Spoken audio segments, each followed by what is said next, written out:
Everybody, it is the Mike Missanelli Show on the air. Phillies winning last night over the Marlins. Big win for them. Here are my impressions. Trey Turner keeps rolling. All the complaining we do about Trey Turner, all he does is grab 2 hits a night, 3 last night, hitting well over 300. Been a solid performer, probably an all-star. But we complain about him. That's all right. Alec Boehm with a big hit last night. And Mick Abel is pretty good. And I'm not so sure that the Phillies are making enough fuss about Mick Abel as far as the future starting pitcher in this rotation. I know Painter gets all the acclaim. Mick Abel's got a pretty good demeanor. He's finally convinced me that, you know, he's got big league stuff. He's got big league demeanor. I think they've got a gem in Mick Abel. I hope I don't jinx him, but he's been pretty good 3 of his 4 starts, so that's good enough for me to be on the Mick Abel train right now. But the big story last night, and I believe it's underplayed, and it was underplayed in the broadcast as well last night. Is there a transition happening at the closer role? I mean, why else would you give Kerkering a shot last night unless you're auditioning him and you say, I don't have enough confidence in Jordan Romano to not give this kid a shot. And last night he comes through. And maybe it'll be Romano, Strom into Kerkering, which I never thought would happen. I didn't see him as a closer type. I saw him more as a setup guy. Well, why else would they give him a chance last night? Ray Dunn is with me. Ray, did you see that last night, and what kind of an impression did it make on you? Gave me the impression we're going to get a nice extended run and see what Kerkering can do as the closer for this team. I mean, I think at this point, I know they're going to go with, the lineup right there. That was where we're trying to play matchups there with Romano. I think it's pretty clear. You've seen a great stretch here from Ryan Kerkering. I think his June ERA is quite literally 0. You've seen the sweeper start to work for him. He's put together some impressive outings for you. Romano had the nice revival tour there in May from the terrible April, but has shown you that he's kind of up and down. Strom's been a little bit down, honestly, over the last couple of weeks, and you don't have a ton of options there in the back end of your pen, so why not give the young kid a chance to earn some save opportunities and see what he could do with it so you know what you have when you look towards July and what exactly you're trying to target at the deadline. Did you think it was underplayed last night during the telecast? I will tell you, I was at a place where there was no sound for the telecast, so I can't tell you whether or not they played it enough. But to me, it's a big story. It's a huge story. And when they used Romano in the 7th inning, I'm going, what? Are they going to make Kerkering close this game out? And sure enough, he closes out the game. It's a major story. I mean, listen, it's one thing you're auditioning him, and you're kind of crossing your fingers that maybe this kid can handle this kind of role. The other thing, it clearly says that you don't have enough confidence in Jordan Romano. I mean, that's what it clearly says to me. They're afraid of Jordan Romano. Afraid? They're afraid for a closer role in Jordan Romano. Otherwise, it would have been the opposite last night. So to play the opposite end of this, when you look at the situation of the game that he comes in the 7th inning, it's a closer game against a team that you know does not have the horses in the back of their pen to keep your lineup down. Okay. So ultimately, while he's not playing the closer role there, he's playing in the game where you're closer to the Marlins. So there's still trust there, and I think there's trust in this lineup to score runs against that Marlins pitching staff because, again, it's the Marlins. Well, why wouldn't they have the same trust to use Kerkering in that spot? Well, what you could say is that they're using him in the higher leverage spot because they anticipate they're going to get to that bullpen. Listen, the way I look at it, I go, okay, the game's close, so you use the guy who's going to keep it close, and Kerkering's role has been that, and here comes Romano out of the pen. I did not understand it other than they're thinking of making a transition here, and that's a big story for me. Oh, it's a massive story, especially when you look at the way they're going to build this bullpen out come the trade deadline, because no matter who ends up emerging from this group as the guy that they trust the most to close out games, they're still making an addition to that bullpen, and we're going to end up talking about roles into August, into September, and obviously looking towards October.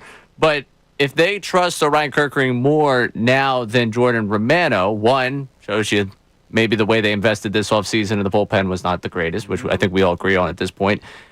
And it also I don't want to say it gives you a little bit of a different look at the way things can shake out for them, but how much are you paying for a premium? Like, Bautista's been a big name for people across the board because he's got closing experience. If you watch Kerkering go lights out in the biggest moment for a month leading up to the deadline, are they going to put all of the assets forward to get a guy that has closer experience, or are they just going to chase a guy who's got really good stuff and has pitched late in games? I think they're going to mix and match here. To use I don't trust Kerkering as a closer. So if their plan is that they'll occasionally use Kerkering, they'll occasionally use Romano, they'll occasionally use the guy they acquire, I guess I'm going to have to live with that because there's not one guy that I look at and goes, that's a closer. You got to bring him in to close the game every single time out. I don't believe that's Kerkering. I think they're trying to think that Kerkering could possibly do it, but I don't believe that they believe that he is a legitimate closer. So they're just going to go, play it by ear here as we come down the stretch. And I'm okay with that. I don't think you need a bona fide closer in this day and age when you can match up. And they did it last year. So I'm okay with that. Now, there seems to be a controversial, at least the morning show thought it was controversial, that Bryce Harper is not with the team and they're not getting answers on what's wrong with him. I find it a non-story that he was not with the team. Am I wrong that they kept him in Philly? Like, what would be the point of him going to Miami? I mean, it piques my interest a little bit just because they said he was going to go. Like, what changed? Like, if you don't have those plans finalized by Sunday about what he's doing, like, is he, is the bag packed on Sunday? Because they leave right after the game? But why would we care? Like, he can't play, so why would we care if he's with the team? Well, again, if you say Sunday that he's going on the trip. So it doesn't matter. So you could say anything. Right. Why are you getting bogged down on what they said? Which is why who lie? Cares? I think the question is, why would you lie? Why would they change their mind? Well, they thought it was a better idea for him to stay home. Like, I understand. Why does everything have to be a deep dive? It doesn't, and it might totally be a non-story here. But if Sunday morning Bryce Harper leaves his home with his bag packed to go to Miami, and Sunday afternoon they tell you, hey, Sunday morning, hey, he's going to Miami with us. So what are you suggesting? That it's worse? Which is why would the plans change? Because they thought better of it. I don't know. Maybe he said, maybe it's not a good idea for me to go. Why would I go? I'd rather stay here and work on it. And that could totally be it. But this is an injury that popped up that was like, this has been bothering him. This bothered him last season. We didn't hear a lot about it last. We knew it was happening, but after the season, you heard so much about how it bothered him. This season, we now have heard so much about how it bothered him last season. Then it just pops up and he's on the injured list. On a Friday night where they're out in Pittsburgh. So is it possible that he's injured a lot more than we think? Yeah, that's very possible. But I don't understand the connection on why he wouldn't go to Florida. I don't know why that would be a big deal. That's all I'm saying. I think when you're already trying to dive into what the problem is with Bryce Harper right now and what exactly is going on with him, what's going to keep him sidelined, because we're now at the 10-day mark of him being on the injured list, him not going on this trip means he's not returning at all during this series, which is fine. It's the Marlins. If they can't handle the Marlins without Harper, we can have problems with whoever's in the lineup. So what his presence going to anoint them to lofty heights? Like, I don't understand why his presence would be necessary. It's an injury that's already been shrouded in mystery, and now you've been deceived on whether or not he was going to make the travel plans to Miami. Who was deceived? We were told he was going to Miami. He did not go to Miami. But at the end of the day, why does the deception even matter? Who cares if we were deceived? It's their team, it's their player, it's their injury. Yes, but there's curiosity of why you were. Okay, let's take it to the nth extreme. He's more injured than they thought, and they want to keep it from the public. So what? Like, if he's injured, he's injured. There's nothing that we can do about that. There's nothing we can do about it. Well, how would we benefit knowing more about this? That's what my question is.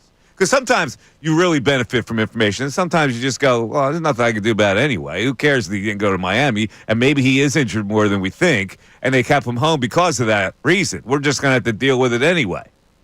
That's the way I look at it. Like, what can I do to influence it better for me as an observer of the Phillies?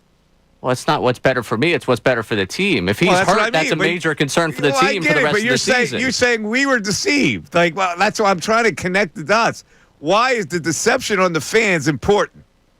It's not important to me.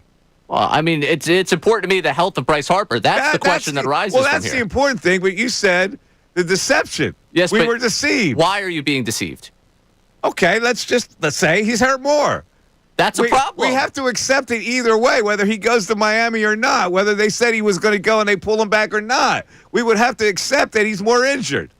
I'm just trying to connect the dots on why there's controversy that he didn't go to Miami. If he's hurt, he's hurt. We're going to have to deal with it. I don't have magical healing powers, but I'm going to be concerned about the future of the Phillies if he's hurt. Well, we're all concerned about the future of the Phillies, but you're missing my point here. I don't know what to connect. Why would the morning guys have a red ass about the Phillies saying, well, he was going to go on the trip, and now he's not going to go on the trip? Like, that's the point. Like, to me, that's irrelevant to the fans. I think it's relevant to the health of Bryce Harper, which is incredibly relevant to the fans. Yeah, but that's the part that we're not focused on. We're focused on the deception part. I'm focused on why he's not there. Okay, That's why we're I'm focused on the deception part. I'm telling you why they were focused because we on. were deceived. Correct. Yeah, but why? that doesn't matter. But I don't. Yes. Okay. Lie to me all you want. When you want to lie to me, I want to know why you're lying to me. What's truly the story? We'll eventually find out because he'll miss games. So, it's something that we're going to have to deal with anyway. That's all I'm saying. All right, we're getting bogged down on this. So it's time for a break. But do you feel deceived by the Phillies and Bryce Harper not going to Miami? I think it's a really non-story, like among the non-story of non-stories. So we'll talk about it. 610-632-0975. Meanwhile, Kerkering, closer? I'm not so sure about that. And it seems like they're just flailing around. And their plan maybe is we add another guy, we throw him into the mix. We'll try to close out games that way. It's the Mike Missanelli Show. Back after this. We want to hear.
Morning, everybody.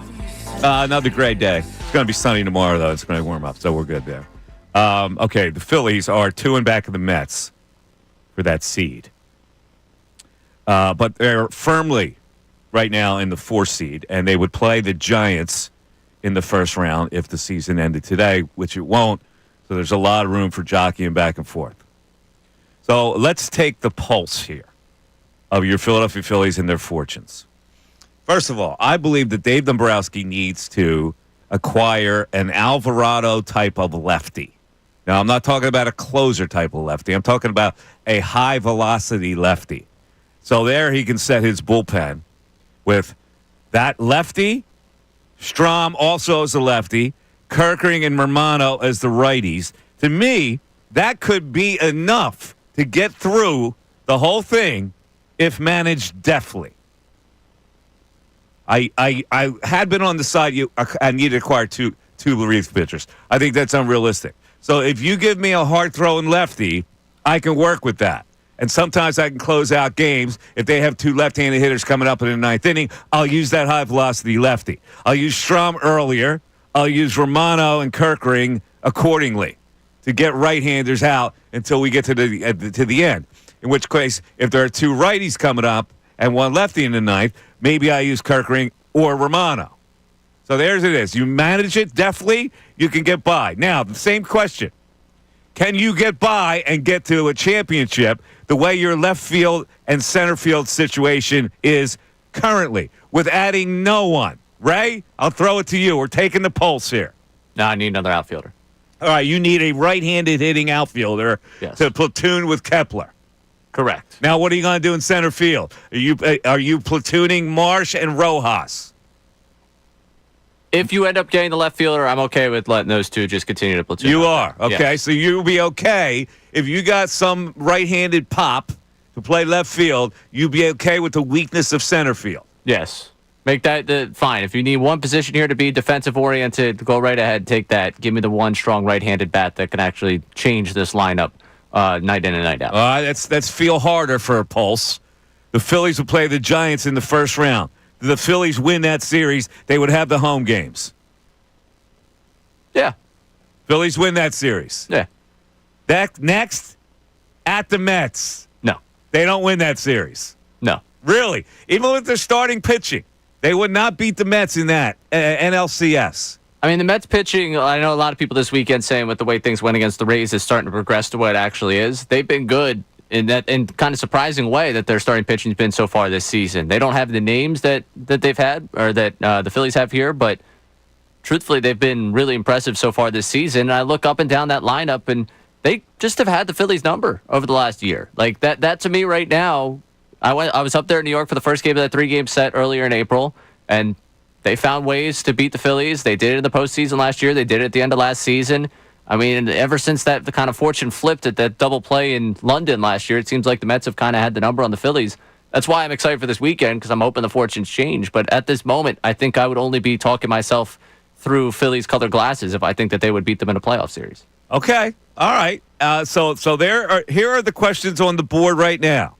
If you add an Alvarado type lefty in the bullpen, is that enough? Number 2, the left field center field situation as currently as it is currently, is that enough? Or 3, adding a right-handed hitter to play left field opposite Kepler, is that enough? Those are the questions. You have to have all 3 of those. Or you eliminate 2 with 3. I need the bullpen to make help. it enough. You're saying it is enough. I need the bullpen help. I need the left field help. Okay. So the Alvarado type lefty. Are you on board with that? My issue is who's going to be available as the left-hander that fills that Alvarado role. I don't know. Yeah. But that's Dave Dombrowski's job, and they're not paying me to figure that out. Which is fair. Yes. Totally understand that. If they find a right-hander that is not like platoon-level splits where the difference is between they pitch to righties and lefties, who is, again, I keep going back to the Bautista well here. He's just the name that's popped up the most here. Like, he's a guy that basically his numbers this year are the same righties, lefties, and he throws around 100. Like, if they get me a flamethrower that's right-handed, I'm not going to sit here sobbing over it. I suppose it's a Aroldis Chapman as the left-handed that you acquire. Yeah. I have a little bit of cause for caution. Just he's 37. He's got a lot of innings on his arm. I understand he's throwing hard right now. I wonder. Very limited role we're using him. He's that guy that gets a couple outs against lefties. Might be the closer. Might be in the eighth. I get it. It's not. I don't think it'll be that limited come postseason time. I think I have PTSD from the way things went in the second half with Kimbrel when he was a guy in his late 30s. I get it. So you're telling me Aroldis Chapman would not push you over the top? If they end up getting Aroldis Chapman, I'm going to sit here and say their bullpen's better. Okay. Is it good enough? It depends what they do with the We're lineup. trying to get conclusions here. Well, it depends what I told That's you. why I I'm need two taking the things. pulse for conclusions. I need two things. Yes. I need something in the outfield, and I need a bullpen pitch. If I get both of those, I'll feel pretty good. Okay. So that's what we're giving you that, folks. We're giving you the bullpen guy, one guy, and we're giving you the right-handed hitter. Is that enough for you to think the Phillies can win a World Series?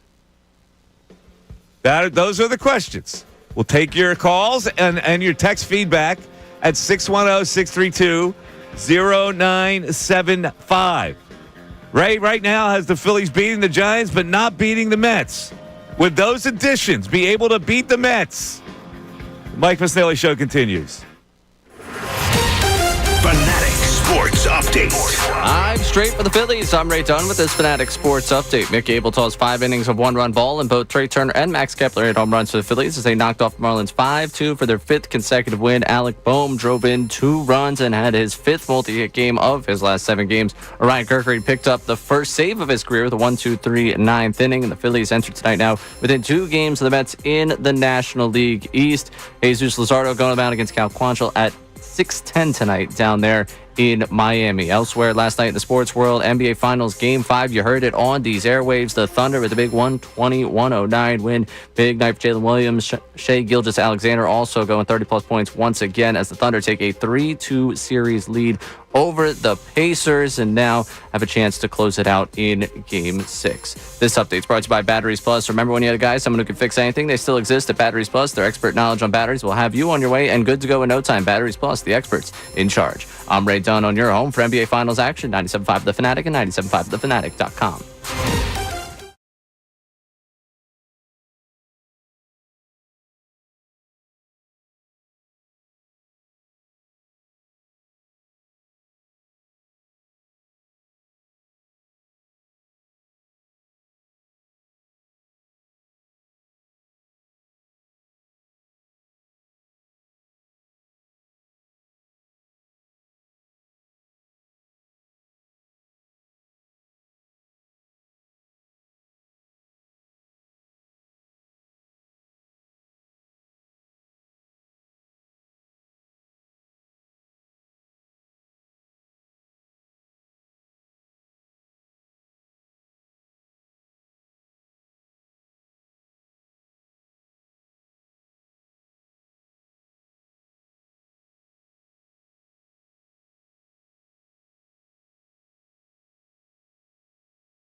All right, 1028, Mike Missanelli Show, 97.5, The Fanatic.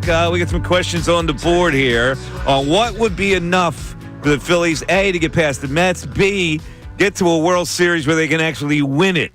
Left-handed pitcher in a bullpen or some kind of right-handed hammer? Left field addition? What's going to do it for you as a Philly fan? Because I think the majority of Philly fans right now are realistic. And they go, you know what? This team just falls a little bit short of maybe winning a World Series. So it's up to Dave Dombrowski, who has been named as one of the general managers, at least in the Athletic story, who's got the most heat on him as we approach the trade deadline. What's the text board saying right now, Ray? Yeah, if you're looking for encouragement from the text line, you're not going to find it off the bat here. Joe in Pottstown. Gents, Phil's not winning anything this year. Window closed 2 years ago against Arizona. Bullpen's a mess. Outfield, too. Also, Harper hurt too often. Yeah, but all that stuff can change. You know, it's like those aren't conclusions, what he just put out there. This is still a work in progress where a general manager can improve a team, and that's what we're saying. And Harper's going to come back. Now, does anybody think Harper's done for the season? No, I don't think that. I think that right now he's got a brace on his wrist. It'll heal up. He'll be fine. He'll come back and add to the lineup. This is not a dead situation by any stretch of the imagination. We're still in June. Unnamed texter here chiming in. With those additions plus 100% healthy Harper, yeah, I believe they could. Well, there you go. There's an optimistic view. So if it's Aroldis Chapman, who throws the Alvarado heat, you mixed and matched with Alvarado in the past, would you be able to do it with one hard-throwing lefty? And that would give you 2 and 2. That would give you the ultimate 4 coming down the stretch. Right now, they only have 3. Yeah, you're only looking at 3. And the one guy was used in the 7th inning last night because they didn't have confidence in him. We're talking about having confidence in guys. I know they end up getting the win. Everything turns out fine with it. But Strom, again, this is not just like a one-off of bad appearances from Strom at this point. Like, it's something that you're at least keeping your eye on. And I know you've talked a lot about you don't understand just how he gets guys out because of he's sitting low to mid-90s. Yeah. It's not, again, I'm not trying to induce panic with Matt Strom, but over, the last 9 outings he's been out there? He's got a 6.23 ERA. Yeah. And I don't trust him. I trust him in the 7th inning more than anything. Yeah, I trust him situationally. I think if you got a couple good lefties coming up, I think you could take care of them. But it's something to at least keep your eye on because we're talking about a guy a season ago who was one of the best relievers in all baseball throughout most of the year. And it's just something that's, he got up 2 hits in a run last night. Although he had 16 strikes out of his 18 pitches, so he was around the strike zone. They were teeing off, and maybe he's got to be a little craftier. And I forget which at bat it was. Excuse me for that, but at one point I literally could hear you in my head with he can't get a pitch by a guy. No, it was like a 1-2 count, foul off. 1-2 count, foul off, and that's how that inning really starts getting going, where he just gets his pitch count worked up because he can't get that pitch by someone. Yeah. He surprisingly gets more pitches by people than I could ever think because I don't get it. Like I said, I'm trying to put myself in a batter's box against him, and I guess his success comes from they can't pick it up. But he does, and he'll occasionally throw a high fastball past people. Well, he'll tease you, and then he gets the high fastball by you. But you're right. He's not lights out. Yeah, and he just hasn't been for the last month or so at this point, and that's something to at least keep your eye on when you're talking about this back end of the rotation or back end of the bullpen. Yeah. I believe in him to be one of those guys at the back end of the bullpen, but just something that's piqued my interest over the last. Like we talked about Romano and Kirkering, the switch around. The outing they sandwiched last night was just another example of Strom's good, but he hasn't been the level of Strom you saw a season ago. Well, so what is your confidence level 1 to 10 on a back 4 of Kirkering, Chapman, Romano, Strom? 6, 7? 6 and 7. That's not good enough, Ray. No. That's not good enough. I'm a little higher. Yeah, I mean, I have to see that this Kirkering thing lasts. Like, it's been nice to see him find his sweeper and have the June that he's had so far. I need to see it last. I need to see Strom click into gear. Romano, I want to believe in so badly, and then he gives me reason to, every couple weeks of like, all right, he's not the Jordan Romano that you knew in Toronto. And that's the guy that, when you bring him here, I know it's a reclamation project, but you were kind of thinking that project had to be something special. No, you're right. Morano doesn't have any deception. Like, he's kind of open. You can see his pitches a lot clearer than some other guys, but he does snap off a really good slider. I don't know why that slider hasn't been consistent for him, because he's got enough stuff. He's got a snappy slider that moves away from right-handers. He's got fastballs that he can bury in on you. He just hasn't thrown them all consistently. And maybe that's just him at the beginning of a season, working back from injury, still trying to find exactly, the slot, exactly find the release he wants to make it deceptive. But at some point, do I bank on him putting it all together, or do I have to go out there and address what's in front of me? Yeah. By the way, how can the Marlins throw? Is there anybody in the Phillies that is sloppy as Bayoso? Jesus, I went and grabbed my bat watching him pitch. What the hell is that he throw? What kind of pus does he throw in there? How's he a major leaguer? Well, that's kind of the thing about this series. If you just keep it close with them until the back end of that bullpen, like the Phillies have done a really good job this year against bad bullpens of just showing you how bad those bullpens are. And I would love to see you get in the box there. He makes Taiwan Walker like J.R. Richard, that Gabayoso. Let's go to Mark in Clementon. Mark, you're on 97.5 The Fanatic. What's up, Marky? Hey, good morning. How are you? What's happening? Not too much. This is an interesting conversation. I was just looking at Ryan Kirkring's last 4 games. Granted, the last one he was playing against the Marlins, but he hasn't really pitched against any formidable teams. But I think I like his stuff and I like his makeup. I just think he just needs a little bit more experience in high leverage situations. So I think eventually he could be handed the closer job if he just gets some of that makeup together, and that can happen. That can develop during the course of the year. Yeah, see, I don't see that at all. I really I don't see him as a ninth inning close it out type of guy ever. Now, I think they're right now in a situation where they have to try it out, but I don't think that they believe that it's 100% solid either. And Alvarado just screwed the whole entire thing up with this situation, but yes. Maybe he'd be a good setup man. I don't know. That's just how. No, I think Kirkring is a good setup man. I think he could be used as a setup man. I can't see them using him to close out games in a big spot. I just don't see that. And you have, you said, Chapman, Strom, Kirkring, and who was the other the fourth pitcher? Romano. Romano. Yeah. Dude, that would be sick. And I would be like an 8.5, 9. Look at you, man. Chapman, and so Aroldis Chapman would do that much for you. Dude, you talk about, a guy can fire a fastball. I mean, he's had, the 3 highest, clock, 100-plus mile an hour fastball. He hasn't been overly successful, though, lately. Like, he has his moments, but he is also shaky at times. I'm just trying to add a high-velocity left-hander to balance it out a little bit. I'd be all in on that, and just his presence on a mound alone, dude, he's a monster. Yeah. So I think, and you put him in a better situation, like in Philly.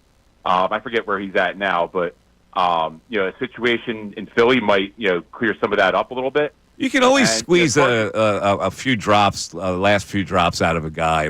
I'm just trying to get through this season. So you add him and you're going to the playoffs with that. That makes me feel a lot better. 610-632-0975. But again, we asked the question, if you add that type of guy, is that enough? Forgetting about left field, forgetting about center field. Mike Missanelli Show continues. Ricky Bo, Bill Colarulo. Egos, anytime a young guy comes up, it adds some energy.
Missanelli Show. There's a column in today's Inquirer that really ticked me off.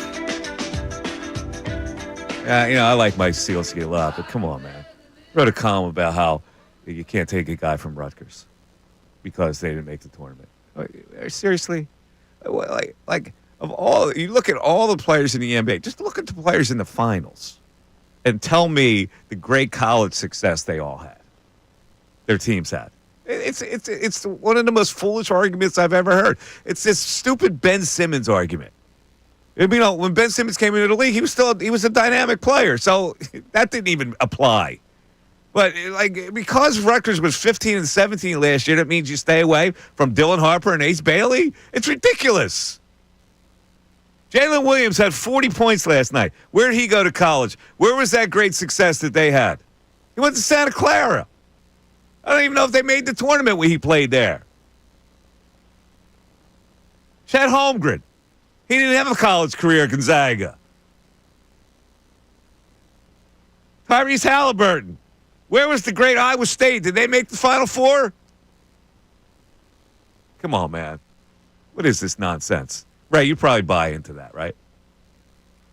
I mean, Rutgers was 15 and 17. I mean, Dylan Harper and Ace Bailey are going to stink in the NBA. It's more than just what their team is. If you look at the conversation surrounding Ace Bailey, and today there was something from Draft Express that comes out basically, well, he wants a clear path to start him wherever he is. The question of Ben Simmons was a lot of, well, was he checked into his team succeeding, or was he just checked into him being an NBA star?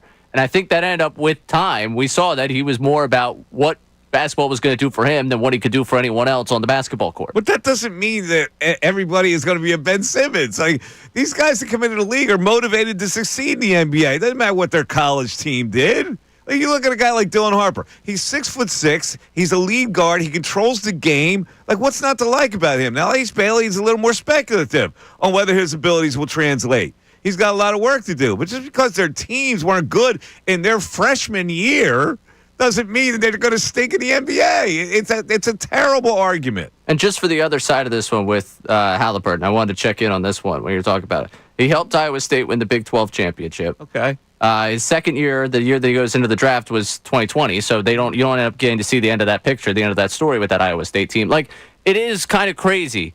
Transfer portal, injuries, everything you could play into the factor of what Rutgers had. You're going to have two of the potential top 3, top 5 picks, and you didn't have a winning record? Andrew Nembhard, and Aaron Neesmith, and the kid who plays for Cleveland. They played at Vanderbilt, right? Mm-hmm. Like, college success does not translate to individual talent and achievement. It doesn't. Not necessarily. What are you talking about? Like, all right, there are a lot of players in the NBA that went to decent college programs. But kids play 1 year now at a college program. You can't tell suppose both of those guys combined this year for Rutgers and they went 21 and 10.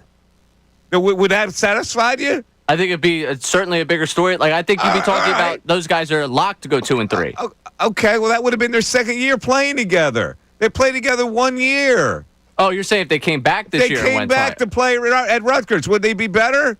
Yes, because they probably would bring in transfer. Yeah, they'd be a better team. Okay, so then what's the difference? Did their individual talent let them down, or was it enhanced by other players that they brought in? Okay, but again, going back to like the specific case by case, if these two guys, you're not sold them because of the college success, fine, whatever. But to me, when you go to Ace Bailey, and I don't have the numbers in front of me of what he did down the stretch last year, but his numbers, once it was realized their season was a lost cause. Like, he had, 2 30-point games in January, and then February he would have multi-single-point games, and it kind of seemed like he had... I'm not an advocate of Ace Bailey, okay? I'm talking about the other one. Okay. Like, to lump those two in together, Dylan Harper clearly has NBA talent. When you look at him, you go, okay, what are the ways? Ace Bailey, you could come up with some weaknesses. Dylan Harper, you go, that kid's pretty solid in every aspect. And I would be an advocate for trading up for Dylan Harper. I'm just saying that to lump the two of them, if your problem is lumping the two of them together, I could get on board with that. If your problem is looking at college success and saying, hey, is there something awry here? You know what it is? It's a Rutgers prejudice. It's a Rutgers prejudice. What does Sealski have It's against a Rutgers? Rutgers prejudice. People are, Rutgers. Wait a minute. It's a Rutgers prejudice. That's what it is. What Oh, they does- played at Rutgers. They didn't make the tournament. They must stink. That doesn't mean they stink. It means they just didn't make the tournament. They had a lackluster year. They couldn't blend for whatever reason. The team itself could not blend, even though they had two high-caliber players. Sometimes it happens that way. What could he possibly have against Rutgers as an institution? Who? Mike Sealski. I don't know. Where did he go to college? LaSalle. All right, there you go. Philadelphia school prejudice against Rutgers. For what? It's like the Temple one time they being played in a decade of Temple basketball. being jealous of Villanova. That's a totally Like different St. story. Joe's There's being a jealous of historic Villanova. rivalry It's like between LaSalle Temple being and jealous. Villanova. The smaller Big Five schools are in tune with jealousy of other programs. Yeah, this is a massive stretch No, by Rutgers doesn't get the clout. They're not respected as a basketball school. So, yeah, it's easy to pick on Rutgers. I play at Rutgers. They're 15 and 17. It must stink. Won 15 games.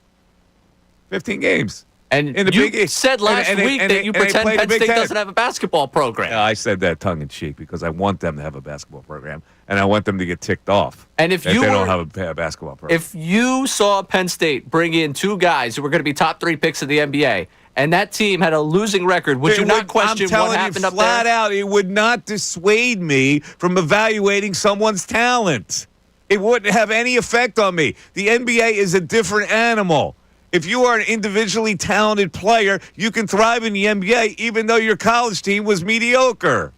But, Mike, it's not questioning their talent. They're obviously talented guys. They're going to go in the top 5 of the NBA draft. It's questioning what it takes to become a star in this league, and it's more than just talent. And we know enough about these two kids because they played 1 year at Rutgers in the Big Ten, But this is what which is a powerful conference. the whole draft is about projecting out. You don't know enough. You're making projections out. If you want to you just do agree this, with Sealski. You're a Sealski's man. I'm looking at Ace Bailey, and I have question marks about legitimately. I have the same questions. Well, I'm not talking about Ace Bailey. I'm talking about Dylan Harper, and they grouped them together just because they play with 15 and 17 Rutgers. That's my beef.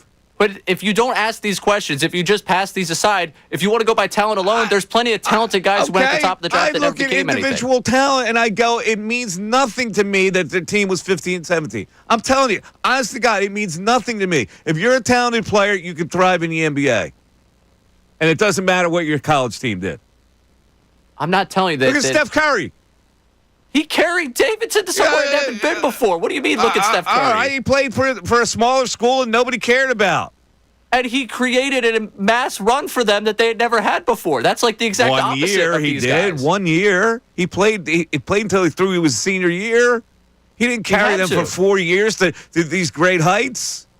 He had to get himself noticed. Like he would never have been drafted at this level at that time. Okay, we looked at it. Davidson wasn't. They had 1 good year with him. The other 3 years they were lackluster. So what are we supposed to do? We're supposed to evaluate Steph Curry as not being NBA worthy? You were the one that compared Steph Curry to them. I didn't bring Steph Curry into this I'm conversation. just throwing in a team that wasn't overly successful and had NCAA tournament success. He That's played all. 3 years there at Davidson. Davidson, the first year with him goes 29 and 5. The second year goes 29 and 7, and the third year goes 27 and 8. That's pretty good. Yeah, that's Did they have great NCAA tournament success? They were a team from the Southern Conference. Oh, you want it both ways now. What do you mean? Rutgers versus Davidson? You're telling me the investment in Rutgers versus the Rutgers investment is a in Davidson? powerhouse? They play in the Big Ten. They play in the Big Ten. That's what I mean. That's a tough conference for a school like Rutgers. They knocked off South Carolina in the NIT his last year. All right. Let's go back. Sorry, it was his sophomore year that they win 3 games in the NCAA tournament. They beat Gonzaga, they beat Georgetown, they beat Wisconsin. You and Mike Sealski and everybody else. Just because the team went 15 and 17 does not mean that Dylan Harper and Ace Bailey stay away from them from drafting them. That's all. It's what I'm saying. You could raise questions. All right, fine. You can raise your questions. Mike Missanelli Show continues right here on 97.5 The Fanatic. Fanatic Sports Update. Update. 5 straight for the Phillies. I'm Ray Dunn with this Fanatic Sports Update. Mick Abel tossed 5 innings of 1-run ball, and both Trey Turner and Max Kepler hit home runs as the Phillies knocked off the Marlins 5-2 for a 5th consecutive win. Alec Boehm drove in 2 runs and had his 5th multi-hit game of the last 7 games for him. Orion Kirkering picked up the first save of his career with a 1-2-3 9th inning. The Phillies enter tonight within 2 games of the Mets in the NL East, with the series looming with them this weekend. There's still 3 more to take care of, though, down in Miami, and tonight it's Jesus Luzardo on the mound against Cal Quantrill at 6:10. In the NBA Finals last night, Jalen Williams scored 40 points to help lead the Thunder to a 120-109 win over the Pacers to secure a 3-2 lead in the series. The series shifts to Indianapolis for Game 6 on Thursday night at 8:30. This update's brought to you by the local Rheem Pro partners at thereemteam.com. When you want your home to feel like a dream, it has to be Rheem. Stay cool with a high-efficiency AC system from Rheem, RHEEM. Find your Rheem Pro partner at thereemteam.com. I'm Ray Dunn on your home for the NBA Finals, 97.5 The Fanatic and 97.5thefanatic.com.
Six on, here it is. The Sixers lead the 2 guard next year. Grimes. Sign him to a decent contract. There you go. got guard depth for those surging 76ers next year when everything's going to be perfect again. I can't see any other world than competing for an Eastern Conference title. There right? you go. There you go. Bill Colarulo, I have blinders on view of the Sixers next year. I'm surprised this wasn't the intro music. There you go. You know, I petitioned. I went to management. I was like, all right. Bill is the, I swear to God, he is the captain of the non-talented. He really is. He's got, he endorses people that have marginal talent. Oh, I miss picking on him, man. You miss picking on him? I think I just miss seeing him to react. Yeah. I don't think we've stopped picking on him. No, I'm talking about in person. So he can come back at me and I can come back at him. Don't worry. I'm sure the bat signal's going up right now in his head. He'll be in the chat in 5 minutes. I heard he's on a new show. Really? I don't know if we've promoted it enough, frankly, but I hear he's on a new show. What's the name of the new show? I think it's called Unfiltered. Oh, my God. It's Weekdays, 2 p.m. with Bill Colarulo and Ricky Bowe. All right. All right. So what's the chat board saying? Chat board's going back and forth a little bit on the college success and what it does. All right, Text board, we got plenty of Phillies interaction. Yeah. So we'll go here. First time texter, Big Reds from Winfield. Phillies are an easy fix. All you got to do is set up a better batting lineup, trade and get some help to the bullpen. And lastly, which is key to make the team play a lot more small ball. Home runs are beautiful for the game when you get them, but it's all about wins and losses. Yeah, small ball. It's not. You got to bash, man. You got to bash in this game. Small ball doesn't win you anything. Small ball occasionally will get you a run or two, but it's not the be all end all. What else?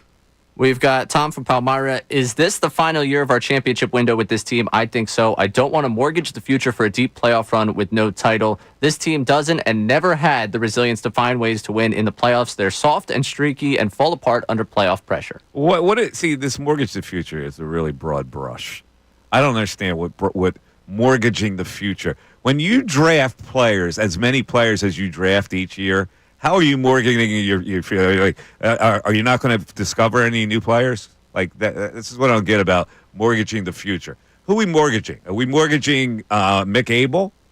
Are we mortgaging? Yeah, Justin Crawford. I would like to keep because I got a center field problem. Are we mortgaging Aiden Miller? Like Well, I think that's where people start to go with who would you be willing to part with? Right now, is Aiden Miller that much of a can't-miss prospect that you would say, we got to hold on to him? Yes. He's been struggling, though. I would absolutely hold on to him. Really? Well, Yeah. he's been struggling. I don't know. The Phillies, to me, don't have can't-miss guys, except if you want to keep Painter and you want to keep Crawford.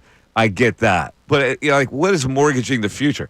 If you give two prospects, you give Abel and you give Miller to get a bona fide pop left fielder and a relief pitcher, are you mortgaging the future or are you extending the life of what you have now?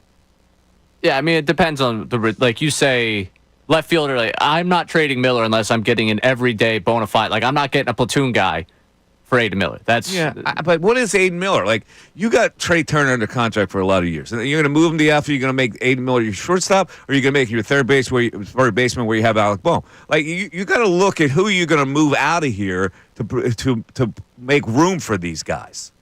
So what's the plan for Aiden Miller in your view? Well, first, let me tell you that you're listening to the Mike Missanelli Show, 97.5 The Fanatic, WPEN HD1. Burlington, Philadelphia, a Beasley Media Group station, and we're broadcasting from Comcast Business Studios, powering possibilities. I've told you before, I think that after this season, Trey Turner is in left field or center field or wherever they want to put me in outfield. I think Aiden Miller is your shortstop? I don't know if he's necessarily your shortstop going into next year. All right, who's your shortstop? He could be out there somewhere in the baseball ether right now. I don't know. It depends how he bounces back from where he's at right now. Like, they're not going to just move him up. But I think if we gave up on prospects after a down year in the minor leagues, Mick Abel would not be pitching for the Phillies right now, and he would be somewhere else. Okay, so here's next year. You got Trey Turner playing left field, Justin Crawford playing center field, and you have a hole at shortstop. They're going to have a ton of money to spend this offseason, so they could go out and find a shortstop that is a stopgap for Aiden Miller. Do we know who that is? Is there a shortstop out there? I've been trying to figure out what the trade deadline is going to look like. I haven't figured out what the 2020 6 Phillies have looked like yet. Let me see about the free agents for next year.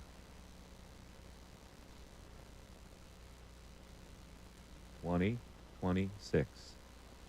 All right, you got Bo Bichette. Yeah, they're. You want to sign Bo Bichette? I don't think there's a chance they let him walk out of there. No? No. That looks like it. That shortstop.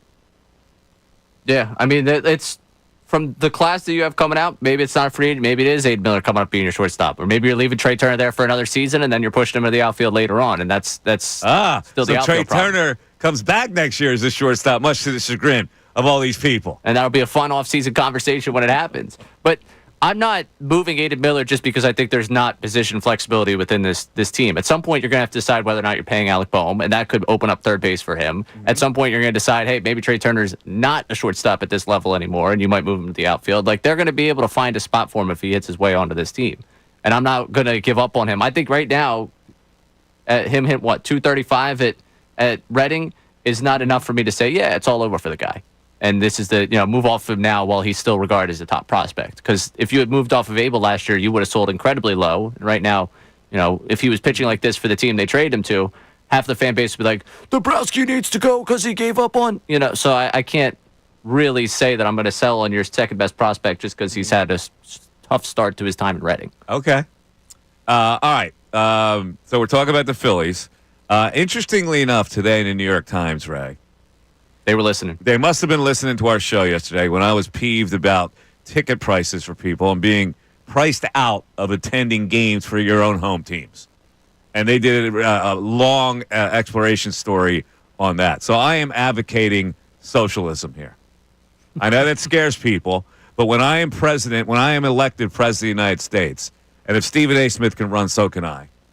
If I'm elected president of the United States, I will encourage legislation to be crafted in conjunction with the Consumer Protection Agency that caps ticket prices based on your franchise worth, your revenue outside of salaries, and salary that would be capped at $225 million for each team. You could not raise your ticket prices above a mathematical formula that would cap prices in conjunction with all those factors that I just mentioned. Are you in, Ray? I think we're in trouble in Philadelphia. The spending of this Phillies team, if it's capped at $225 million. That's too bad. Since collective bargaining it doesn't include a salary cap, federal legislation would have to come in and do that. Now, is that socialism? Yes, it is. And people get scared when you mention the S word. But I have great empathy for people who are getting priced out of watching sports teams, and it shouldn't be like that. So I'm curious, in this world where you take down the ticket price, what then happens to the merchandise, happens to the concessions? All right, well, the mathematical formula would be in conjunction with what your sales have been previously, what your projection of sales would be, and every team would have a mathematical formula on how much they could charge for tickets. I'm just saying, what if this problem is a whack-a-mole thing where you whack down the ticket prices and then another mole pops out of, okay, now your concessions are double the ridiculous price they are right now. Everything would be relative. So the next year that your ticket prices would change. Everything would be relative based on a sliding scale of mathematical formula, where economists and accountants could get together and come up with this formula. I'm an idiot when it comes to numbers, so I wouldn't be able to do it.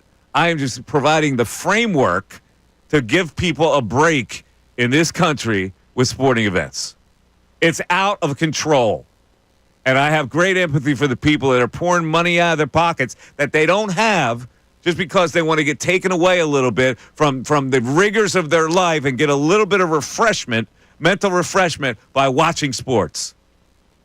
Yeah, I mean, this story in the Times, I think the thing that hit me the most here, and this is, June Lee wrote it, and a Boston sports fan, which I believe June Lee grew up one, In 2004, a hardcore Boston fan would have spent around $1,321 to follow her or his favorite team. That includes tickets, TV access, merchandise. Today, that number is $4,785. That's a 262% jump. Wages in that time have risen 87%. And like you said it yesterday, it feels like an unsustainable push. For instance, if your franchise is worth $20 billion, guess what? Your ticket prices have to be lower. It's all in conjunction with the revenue that you can get outside of the actual game itself. So if you're a very solvent financial institution, they would be the lower ticket prices because you don't need the revenue. Yeah, I think this is interesting. Certainly, like to have a Boston sports fan, right? That's this week where the Devers trade happens, and a lot of people are connecting the pieces to Liverpool, and that organization that owns the Red Sox is also owning Liverpool, and they had spent a record transfer fee to bring in a player, and now the Red Sox send away a player. Like, I think at this point, you've gone beyond. These are like regional things people hold on to, and these are just international businesses that are dealing more in assets than they are in, what you care about. It's a sad reality of sport, but I think it's a reality of sport that we've hit, and I don't know how you rein it back in. I'm empathetic to the solution you provided. Listen, elect me as president of the United States in a write-in vote, and I'll take care of you sports fans. The best I could give you. 610-632-0975. And when I do this, I will make sure I have Army parades that would laud me. And I stand up like the king. Mike Missanelli continues on 97.5 The Fanatic. Hey, everybody, it's Bill.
They win last night. 2 back of the Mets. Firmly in as the 4th seed where they play the Giants. They'd host those games. Then they have to go to the Mets. Taking the pulse if they added a left-handed, high-velocity, high-leverage relief pitcher.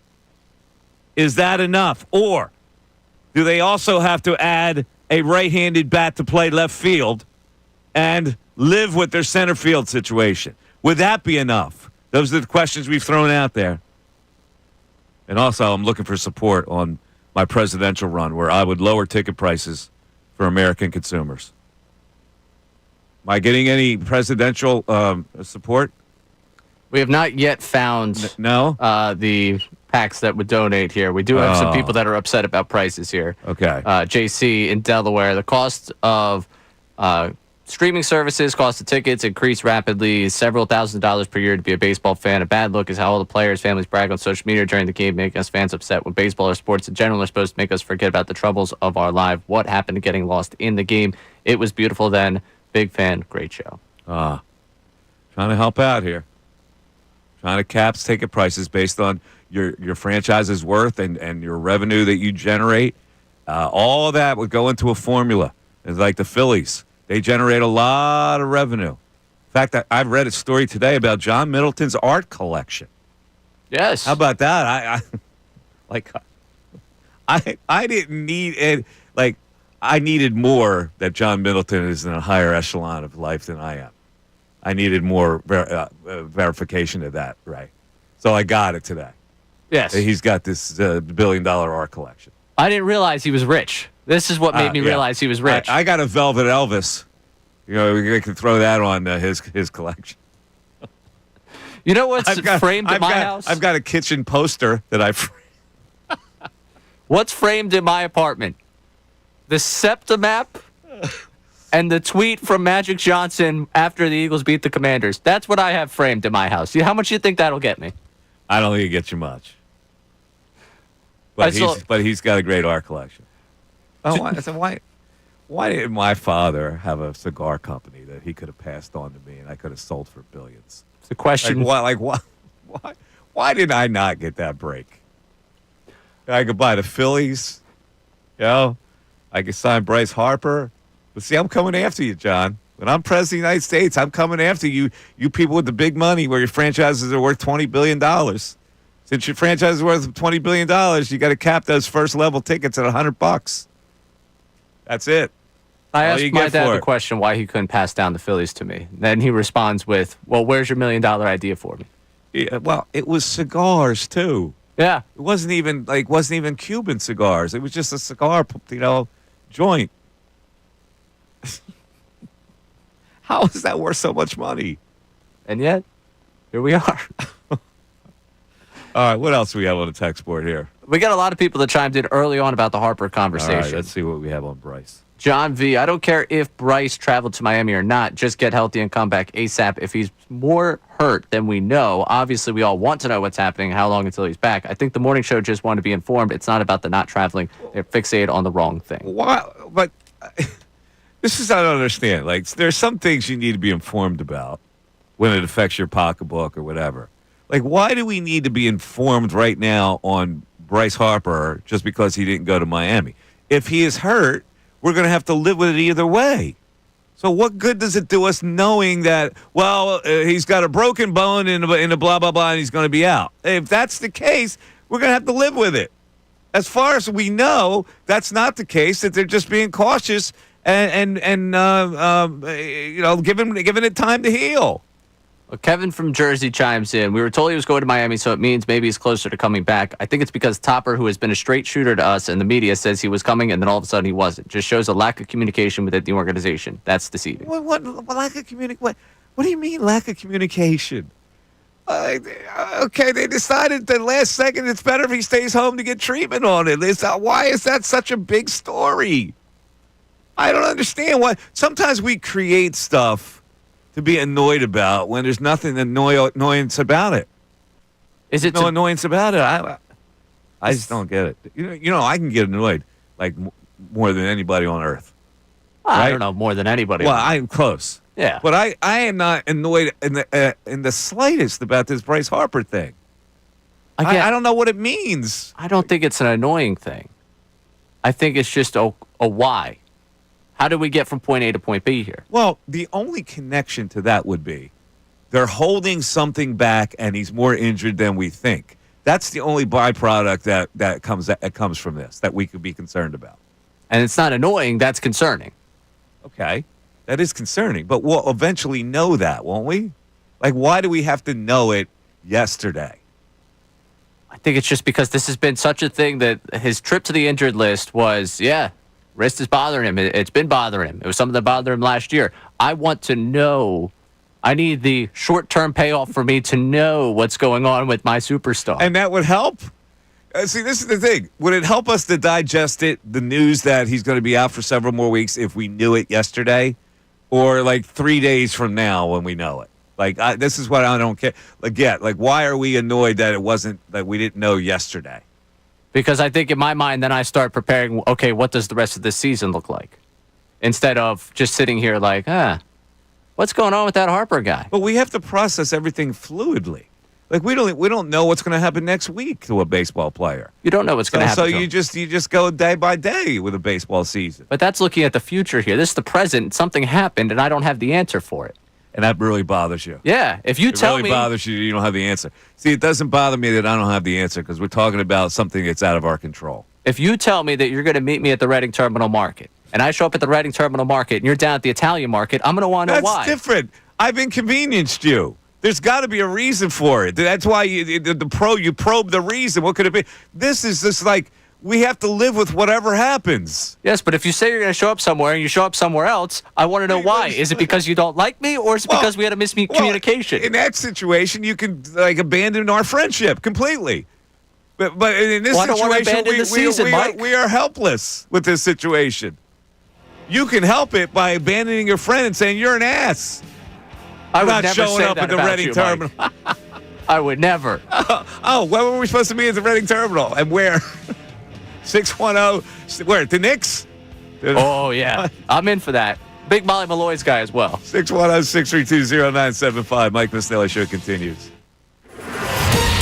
Fanatic Sports Update. 5 straight for the Phillies. I'm Ray Dunn with this Fanatic Sports Update. Mick Gable tossed 5 innings, a 1-run ball, and both Trey Turner and Max Kepler hit home runs as the Phillies knocked off the Marlins 5-2 for their 5th consecutive win. Alec Boehm drove in 2 runs, had his 5th multi-hit game of his last 7 games. Orion Kerkering picked up the first save of his career with 1-2-3 9th inning. The Phillies entered tonight within 2 games of the Mets in the National League East, with a date with the Mets looming this weekend. But first, 3 more down to Miami, starting with tonight Jesus Luzardo against Cal Quantrill at 6:10 tonight down there in Miami. In the NBA Finals last night, Jalen Williams scored 40 points to help lead the Thunder to a 120-109 win over the Pacers, and they now secure a 3-2 lead in the series. The series now moves to Indianapolis for Game 6 on Thursday night at 8:30. You will be able to listen to that game live right here on the Fanatic. Pre-game coverage for that one beginning 7:30 on Thursday night. This update is brought to you by Rocket. Rocket.com is a single, seamless homeownership platform to help you find, buy, sell, finance, and even refinance your home. Get started today at Rocket.com. Rocket, own the dream. I'm Ray Dunn on your home for NBA Finals action, 97.5 The Fanatic and 97.5thefanatic.com.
Show Flyers NHL Draft Party.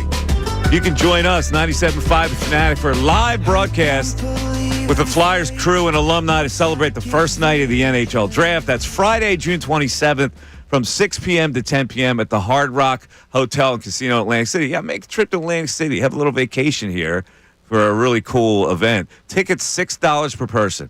That's ridiculously cheap. And it's to commemorate the Flyers selecting number 6 overall, with the proceeds going to Flyers charities. Complimentary food vouchers included, along with access to raffles and giveaways. Special appearances include Flyers chieftain Dan Hilferty, Flyers head coach Rick Tocchet, Flyers alums Mark Recchi and Todd Fedoruk, and much more. That would be Rex and the Fridge for you hockey people who like the nicknames. Click events at 975thefanatic.com for all the info. All right.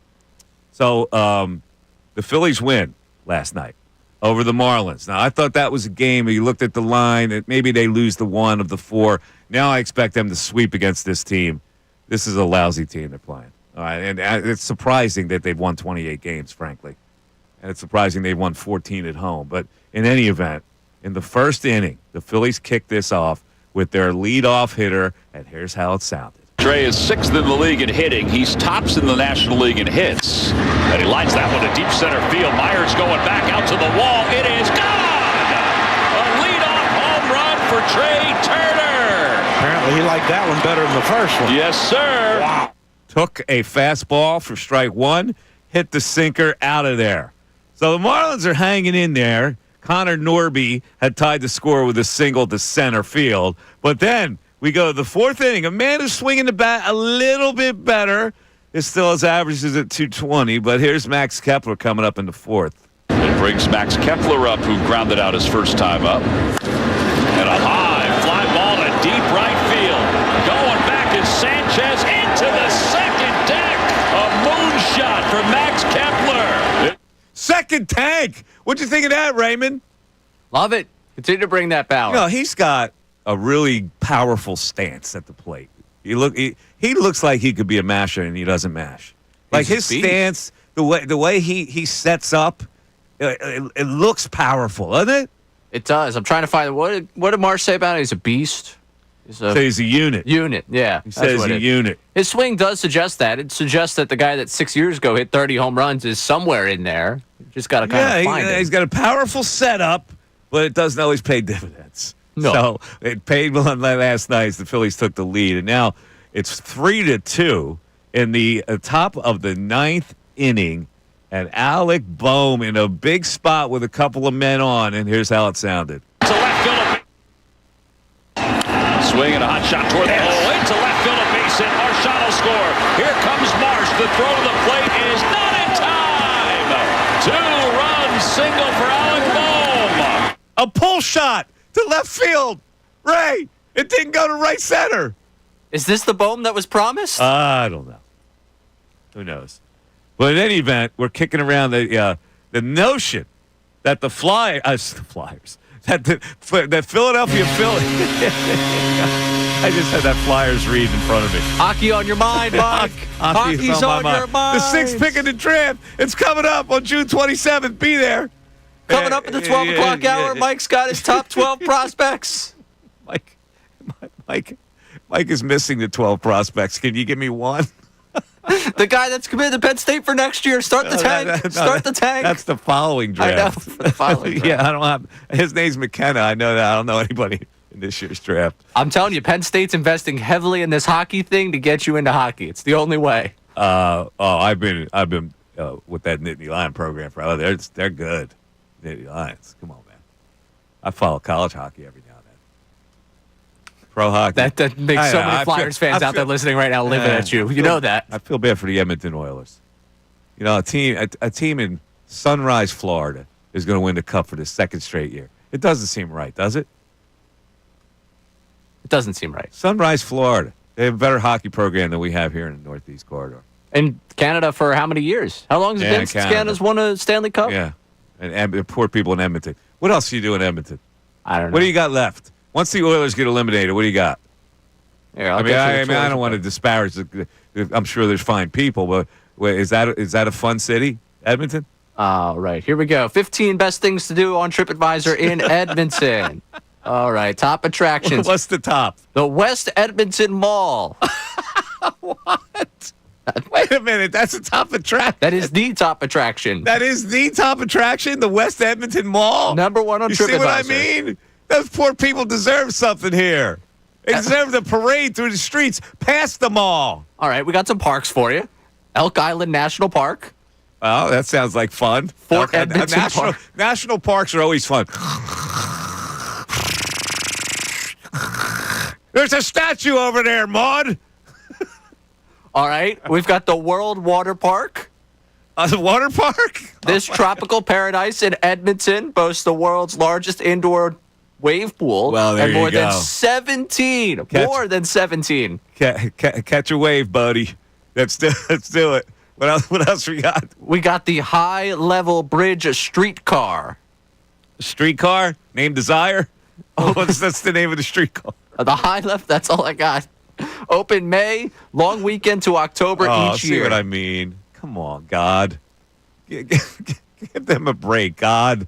What about? God, I haven't asked you for anything. Can you give the Edmonton Oilers a comeback here to win the cup? You're not interested in the Royal Alberta Museum? No, that's right. It's in the province of Alberta, Edmonton, right? Correct.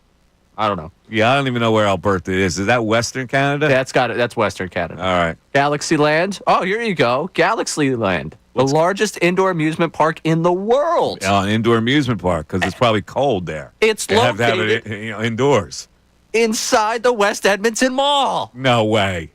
The West Edmonton Mall is the joint. We got to go back to sales and see if we could do a remote for the next year Oilers Flyers game. See if do they have a pottery barn there? Wait. At the mall? Is there a pottery barn? Find a store near you. Oh, wait, I think I found one. Yes, we do. Is there Sneaker World? West Edmonton Mall, a pottery barn. Oh, there you go. That's 780-486-0349. Give them a call. For planning your vacation to Edmonton. There you go. There you Get go. a hotel close to the mall. All right, I'm sorry. I had to do that. Oh. I feel bad now. I feel bad for the Edmonton people. Do we have a large Edmonton listening base? We don't, but it's like I feel for people. Like, we live in a pretty good city. Philly has a lot of things to do. You can do here, but I feel bad for the people in the smaller towns that rely on their sports to do something. Trying to see what the food scene is around Edmonton. Edmonton Food 2024 Year in Review. I resent the fact that the Florida Panthers are going to win another cup, though. I don't know why. That rubs me the wrong way. It does. It should be bothersome to people that Florida has become the hot spot for hockey. It really. They've built their hockey teams better than the Northeast Corridor has. Come on. I have a question for you now that I'm reading up on Edmonton. Mm-hmm. You know what prairie cuisine is? What is it? Prairie cuisine? Prairie cuisine? What is that? Roadkill? What? I'm right now. Cook Cook it up? Prairie. I'm looking at what is it? The this RGERD, which is apparently a restaurant in Edmonton. It's this is the Explore Edmonton's culinary scene, because you were talking about how great we have it here. It says excellent prairie cuisine. Oh. And I'm curious I don't know. We have to look that up. Prairie cuisine is. See, Bill would have had that answer. You think? He would have Googled that right away. Oh, well, yeah, Google would have had it. I thought you thought he would have it. No. Prairie cuisine. We'll have to look that up. Meanwhile, let's go to the phones. And we'll talk to B in Westchester checking in. B, you're on 97.5 The Fanatic. What's up, buddy? Hey, what's happening, Mikey? What's going on, B? There's still the last time the Stanley Cup was in Canada or won by a Canadian franchise. Is that still John LeClair for those Canadiens? I think it was. When was that? What year was that? Early 90s, I want to say. I think it might have was been. Was it LeClair and maybe Desjardins? Was Desjardins on that team? Tim Saunders says that. Desjardins. Uh-huh. Well, Desjardins by Coetzee. And a little bit of a violation. Yeah, Desjardins. Yeah, Coetzee used to say Desjardins. Well, Coetzee, the nickname is also a violation. Yeah. The nickname for the non-player That's a violation, right? Oh yeah. I hear you. And speaking of violation, is Jake Laser, is that an ultimate violation? What's his violation? It's just him? No, he's not a violation. He seemed like He's a not good a guy. all right. No, when he sat down with us, he seemed like a good dude. You know, he's really upfront with the problems that he had mentally. So I admire that when you break through that and you make them public and to try to help other people with it. I'm impressed by that. Okay. So it's probably more so than it's my gripe is probably more with the Fox NFL Sunday. Well, that show, I hate everyone on that show except Terry. I really do. He's like a bumbling senile uncle. No, I like because he doesn't take it as seriously as those other guys. Howie Long, it's like you might think somebody's on life support the way he approaches that show. Yeah. He's so freaking serious about himself. It's like ridiculous. And then they went Bobo James Brown with Menifee. He gives me nothing. Yeah, man, but he's just the guy that keeps it going. Like I don't have any opinion on him one way or the other. But the other guys bug me. Yeah. Jimmy bugs me. Yeah, they have Gronkowski on there. I'm ready to pull my eyeballs out. Have you seen this commercial with him, the BYLT commercial, where he's in the dressing room posing? You haven't seen this yet? I have more of a beef with the goofy USAA where Oh yeah, USA. But that's terrible. For some reason, he's got skivvies on and he's posing in a dressing room where people are waiting to get in. I don't quite get the object of the commercial. If anybody's seen this commercial. Yeah, I'm out on Gronk. Definitely in general, Gronk fatigue. I don't know why they're still tapping into that, but yeah, he must have a good Q rating. Anyway, what did you want to say about the Phils, B? I wanted to say on Bryce Harper not making the trip. Just real quick on that. I mean, it's come to light, right? The how exhausting it is with the travel for the baseball players. So I figure, maybe they're doing the guy a favor. Sit this one there's out. no reason why he had to be in Miami. I guess people are upset that we don't know the reason for it. Or like it would have been better if they said, well, he's not going to Miami because we decided we discovered he has a broken bone in his hand and he needs to be here and they had to put a cast on it. Like that would have been better. If that would the have messaging been was devastating. consistent, it would have been better. All right. 610-632-0975. Have you seen this commercial with Gronkowski? No, I haven't. And then I looked up, was it BY, whatever it is? And BYLT or BLYT? Yeah, and then clothing company? Yeah, I've not seen it before. You haven't seen it? No. Yeah, he's in the dressing room, like with skivvies on, posing. And I don't understand it. It's weird. He's a strange guy. Well, but the commercial's weird. It's like people backed up, waiting, and the female attendant goes, "Mr. Gronkowski, you have to get out of there." Blah, blah. Like, I don't get it. I don't get the commercial because he's wearing BLT, BYLT, BLT. Wearing bacon, lettuce, and tomato drawers.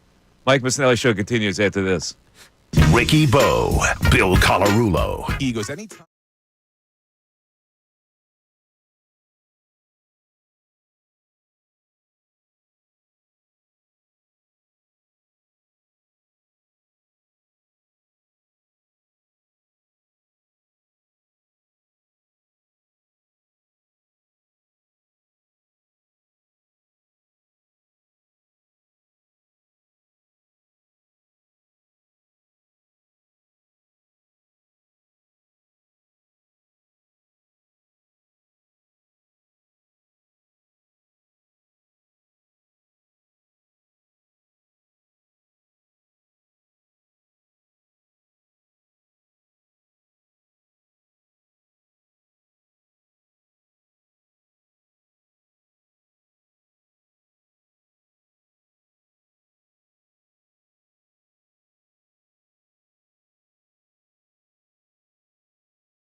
a couple things on the board here, but the Phillies mainly, and what their situation is and what they can do to improve their situation, and how many people would be in on the prospect of the Phillies adding a left-handed relief, high-velocity hammer who could be in high-leverage situations. Would that be enough, or would they also have to add some kind of a right-handed batting component for left field to platoon with Kepler, and then you're going to have to live with the center field situation? That's what we're asking people right now. Where do they stand, and where do you stand?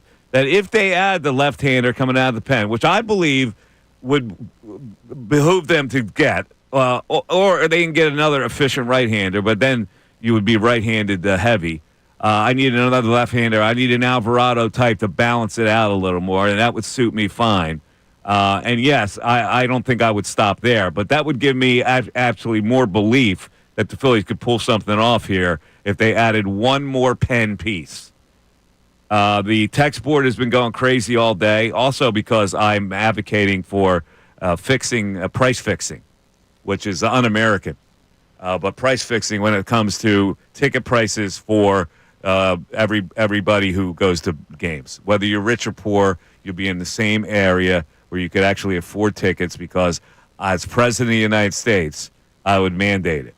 I would sponsor legislation. I would make sure that Congress passed these kind of legislations. I'm for the people. Looking out for the people. I am looking out for the people at all costs. What's the text board saying so far? We got a couple of rated ones off the jump that I'd love to get your perspective on. One, George and Glenside. Before we even got into anything Phillies, this is a 1002 text. Can you help me understand why they would take Abel out of the game with only 77 pitches? A lot of people were miffed at that last night. I believe that the way they treat this kid is that they want to get him out with his confidence intact. And you could do it in a game like that, because this is not a great offensive team you're playing. So you serve two masters. You get him out confident. You get your bullpen in there to give you one inning apiece, and you move on, and that satisfied both. You don't believe that the Marlins are going to rack up the pitchers you're going to bring in from the pen, because they're not a great offensive team. So I'm okay with that strategy. Get the kid out with confidence. All right. No need to stress him, right? All right. Another 1002 text for you today before we really got anything. Steve from Havertown. Mike needs to apologize to TJ McConnell. I got so many texts last night on my personal text, which is Mike Miss 25. You're right. He's Magic Johnson. I always say it to the people. He's Magic. Okay? He's Magic Johnson. I never said that TJ McConnell wasn't a scrappy little whirling dervish bench player. I never said that. He serves his purpose coming off the bench. My only beef with him as a white male was that he cannot shoot. And he made some shots last night. He makes medium-range jump shots, but it's embarrassing to watch him try to shoot a three-pointer. However, and no white male should be embarrassed by shooting a three-pointer. However, one of them went in last night. He made 1 of 4. 1 of 2. 1 of 2. Yeah, he did make one. He hoists it. He did. Yeah, it's like a kid from the stands trying to win a prize. The way he shoots his three-pointers. 18 points last night, Mike. I know. He's fantastic. He's great. The Sixers made a terrible mistake letting him get out of town. He was a +4. Terrible. Oh, no. He was terrible. I mean, he's such a valuable piece. 14 more points than Halliburton. Let's go. Let's go with this. All right. Why is this a love for that? All right. I guess he's the underdog. Everybody likes to gravitate to the underdog. All right. You want me to say I was so wrong about T.J. McConnell. I mean, he's the difference between winning a championship and not. There you go. Got that recorded? No, not yet, but okay. I've got the time down. All right. What else? We got a couple people with just talking about the Florida supremacy for hockey right now. That it's been the Panthers or the Lightning every year since the start of this decade. Florida's taken over hockey. But the Flyers are building. Right. Rest assured, the Flyers are building. They'll get there eventually. they'll get there at the same lofty heights as the Florida Panthers and the Tampa Bay Lightning. I hope one day we can still be alive to see it, where we assume hockey superiority here in the Northeast Corridor over Florida. Can we do that? Yeah, there you go. A hockey hotbed, literally, Florida. One more for you that was just amongst the random assortment of texts that we've gotten. A lot of people comparing the reaction to not having anything about Harper to the reaction that people would have the fact that we are beyond the 6 weeks. We would be told more about Embiid's procedure and have not been told anything about that. Yeah, well, that's not the same, because this is this is a fluid current injury. Right? The Embiid thing has been lingering for forever. And I've come to a conclusion on Embiid. I haven't come to a conclusion yet on Harper. I've reached a conclusion on it. It's made my life a lot more simple. Coming to a conclusion on Joel Embiid that the Sixers will no longer be the viable contender that they thought they would be. So I'm okay with it. You're cool not having an update. On Embiid? Yeah. My update is it's over for him anyway. What's the difference? It's over for this team the way they're currently constructed. So there's nothing I have to know more of. Like, am I supposed to think that we're going to get this update on his health and he's going to be 100% healthy for next year? Like, am I expecting that? No. Well, they just told you to get an update in 6 weeks, and it's been well beyond that 6 weeks. Yeah, that means there's no update. And that means he's in the same condition. 610-632-0975. Coming up in 10 minutes, the news at noon. We got Jim in Center City on deck. We're back after this. Fanatic Sports Update. Live straight for the Phillies. I'm Ray Dunn. This update is brought to you by Groundworks, your expert for basement waterproofing and foundation repair since 1997. Book your free inspection at groundworks.com. Mick Abel tossed 5 innings of 1-run ball, and both Trey Turner and Max Kepler hit home runs as the Phillies knocked off the Marlins 5-2 for their 5th consecutive win. Alec Boehm drove in 2 runs, had his 5th multi-hit game of the last 7 games. Orion Kerkering picked up the first save of his career with a 1-2-3 9th inning. Phillies entered tonight within 2 games of the Mets in the National League East ahead of this weekend's matchup with the Mets, but still 3 more down in Miami. Jesus Luzardo gets the start tonight at 6:10 against Cal Quantrill for the Marlins. In the NBA Finals last night, Jalen Williams scored 40 points to help lead the Thunder to a 120-109 win over the Pacers, securing a 3-2 lead in the series. The series shifts to Indianapolis for Game 6 on Thursday night at 8:30. This update is also brought to you by Allstate. Some people just know you could save money on car insurance by checking Allstate first, so what are you waiting for? Check Allstate first for a quote today. You're in good hands with Allstate. I'm Ray Zone on your home for NBA Finals action, 97.5 The Fanatic and 97.5thefanatic.com. Ricky Bo.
Yep.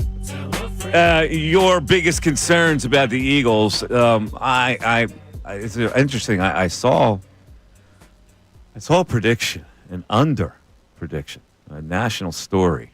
The Eagles going under 11.5 wins, which I'm looking at it. I think I had them 11-6.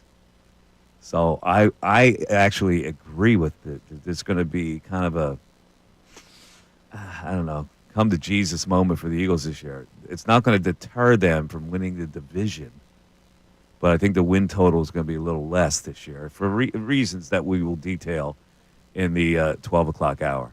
So 610-632-0975 is how you get in.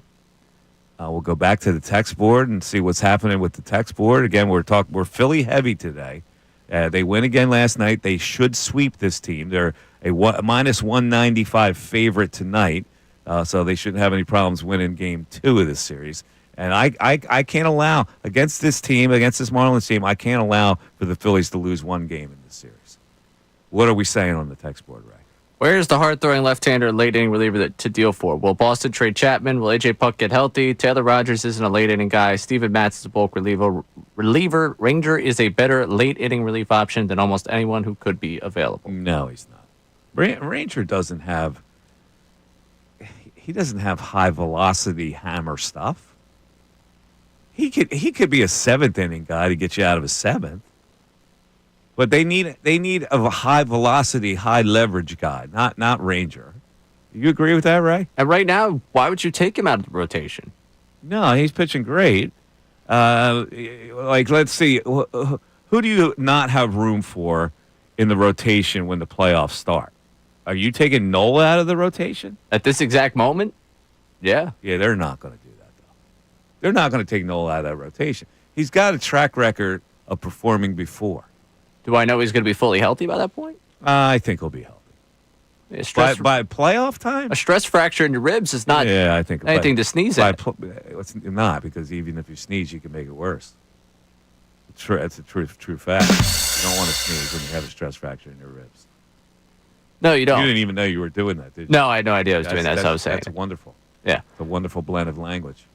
But honestly, I've been as big an Aaron Nola guy as you possibly could be, I think, at this station, and just seeing the way he's performed this year, and obviously now he dealt with the ribs, he's dealt with the ankle.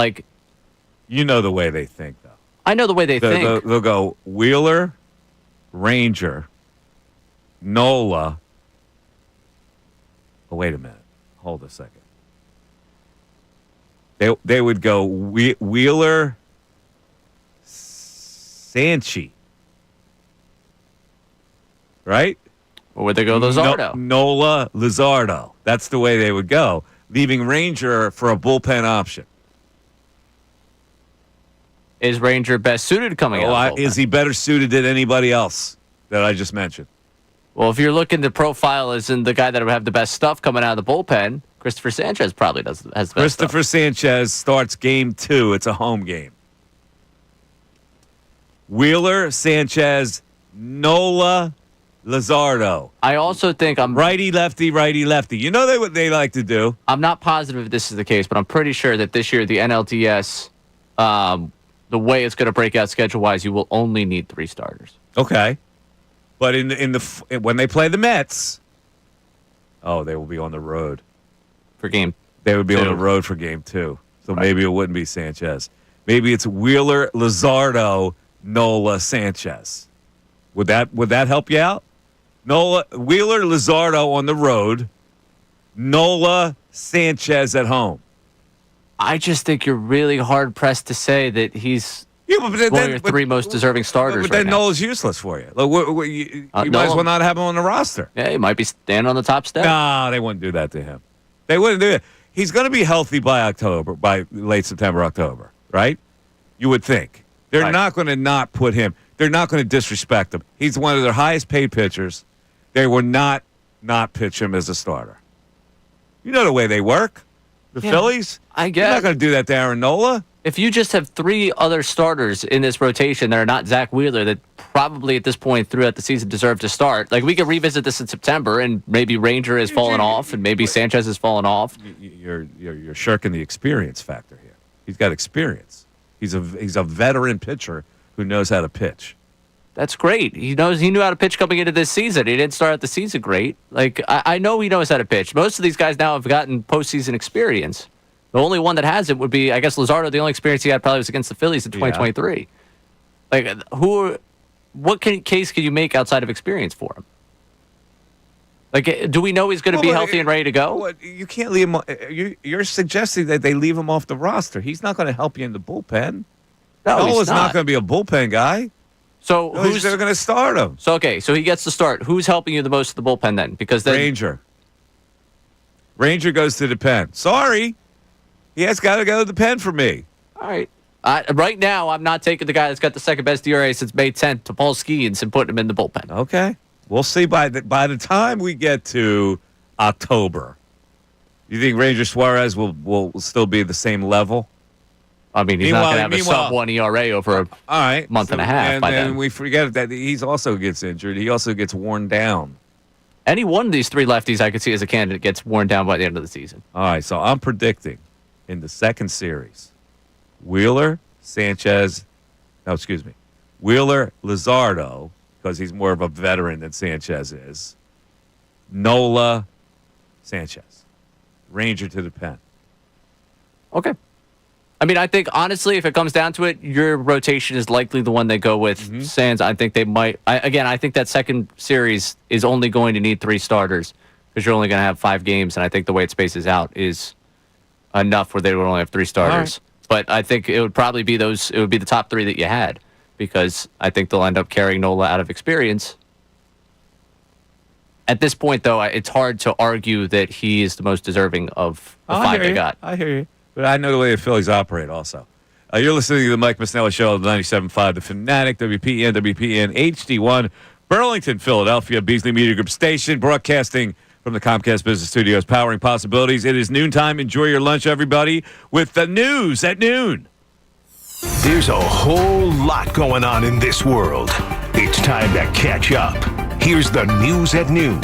97.5 The Fanatic and 97.5thefanatic.com. News at noon. Our boy Stephen A. He's always in the news, and the latest is he's playing solitaire during an NBA Finals game, and people just hopped on all of that.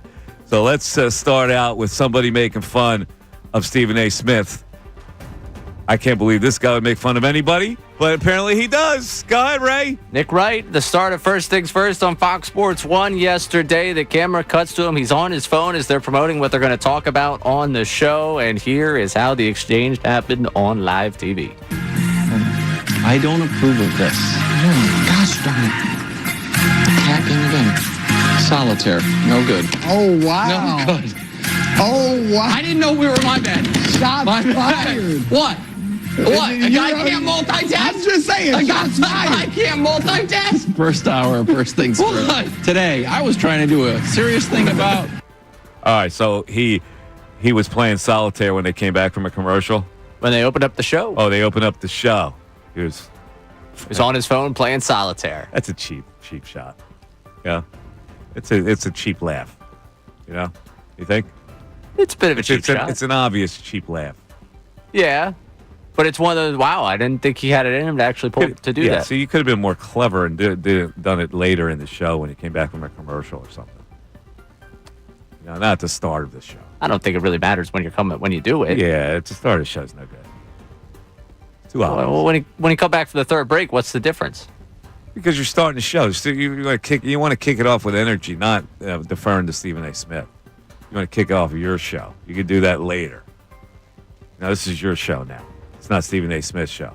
Stephen A. Smith should not be in the first segment here. That's just me. Yeah, I don't think it makes a difference to me when they take the shot. If you're going to take the shot, take the shot. Yeah, it's because you're a young guy. You don't have, I'm giving you my 30 years of wisdom. It would play better later than at the start of a show. All right, fair enough. All right. Fair enough. All right, what's second? All right. Next up here, I don't think you're a Ted Lasso guy at all. I did not get it. Okay. I did not get Ted Lasso. I know a lot of people think that's weird. I did not get it. I didn't think it was so fabulous. I tried too. I tried hard. I enjoyed it. I'm sure you did. But I'm sure that this will only further you from enjoying it. Okay. Apparently, Jason Sudeikis got advice on costume, wardrobe, and the way a coach carries himself from one and only Jim Harbaugh. Take a listen to the text exchange that Sudeikis and Harbaugh had. This is right. Hey, Coach, how are you? Writing you from jolly old England. This is September 4th, 2019. As we're in the middle of filming episode 2 of that Ted Lasso show I'm doing for Apple. So far, so good, I think. I had a small, silly question for you. On game days, what do you actually wear to and from the stadium? I wear the same clothes every day, khakis and a blue sweatshirt. Same to the game that I coach in, and will wear the same thing to post-interview and then home as well. No shower unless it's really hot or really cold outside or raining. In that case, our equipment manager has a duplicate pair of everything I wear in my locker, so I put that on to wear back on the plane or home, and always a new pair of socks and a different underwear. There's always a locker with extra layers for cold games plus long johns. That's the routine for road games and home games. I pack a playbook, call sheet, and a toothbrush and wear the rest of what I need. As I like to say, I pack a toothbrush and a great attitude. Could you ever imagine Harbaugh saying that? Yeah. I pack a toothbrush and a good attitude. Yeah, he's weird like that. So is that Sudeikis saying? Yeah. Oh, that was Sudeikis. Yeah, that was the text exchange they had back and forth. So he was diming out the text exchange, the private text exchange, basically. Yes. That they had. Yes. You think Harbaugh liked that? Or didn't care about that? Or I don't think he cares. Harbaugh's about a weirdo, and Ted Lasso is a weirdo. So I guess that was good research, right? Yeah, I don't. Let's get to the part where I didn't get Ted Lasso. Okay. How come I didn't get it? How come when I watched Ted Lasso, I didn't think it was that wonderful? So you remember yesterday we were talking about the bamboo plant? Yeah. And that story didn't really matter to you because you cared about what's in between the lines? Yeah. I feel like Ted Lasso, the entire plot line of it has very little to do with anything between the lines, and it's just a bunch of sidebar stories that you probably would not have enjoyed writing on a beat. You're probably right about that. But everybody thought it was so wonderful. And I'm curious to know why. Like, it was such the opposite of how you perceive coaching at a professional level, I guess, that people thought it was charming. And I didn't. I didn't think it was that charming. I really didn't. I didn't get the whole thing. I think a lot of people found the bamboo story charming. I think it's these types of things that you don't really care for. That's what the entire Lasso thing was built on. Well, probably right. And, like, I don't know. It didn't make me feel weirder about myself.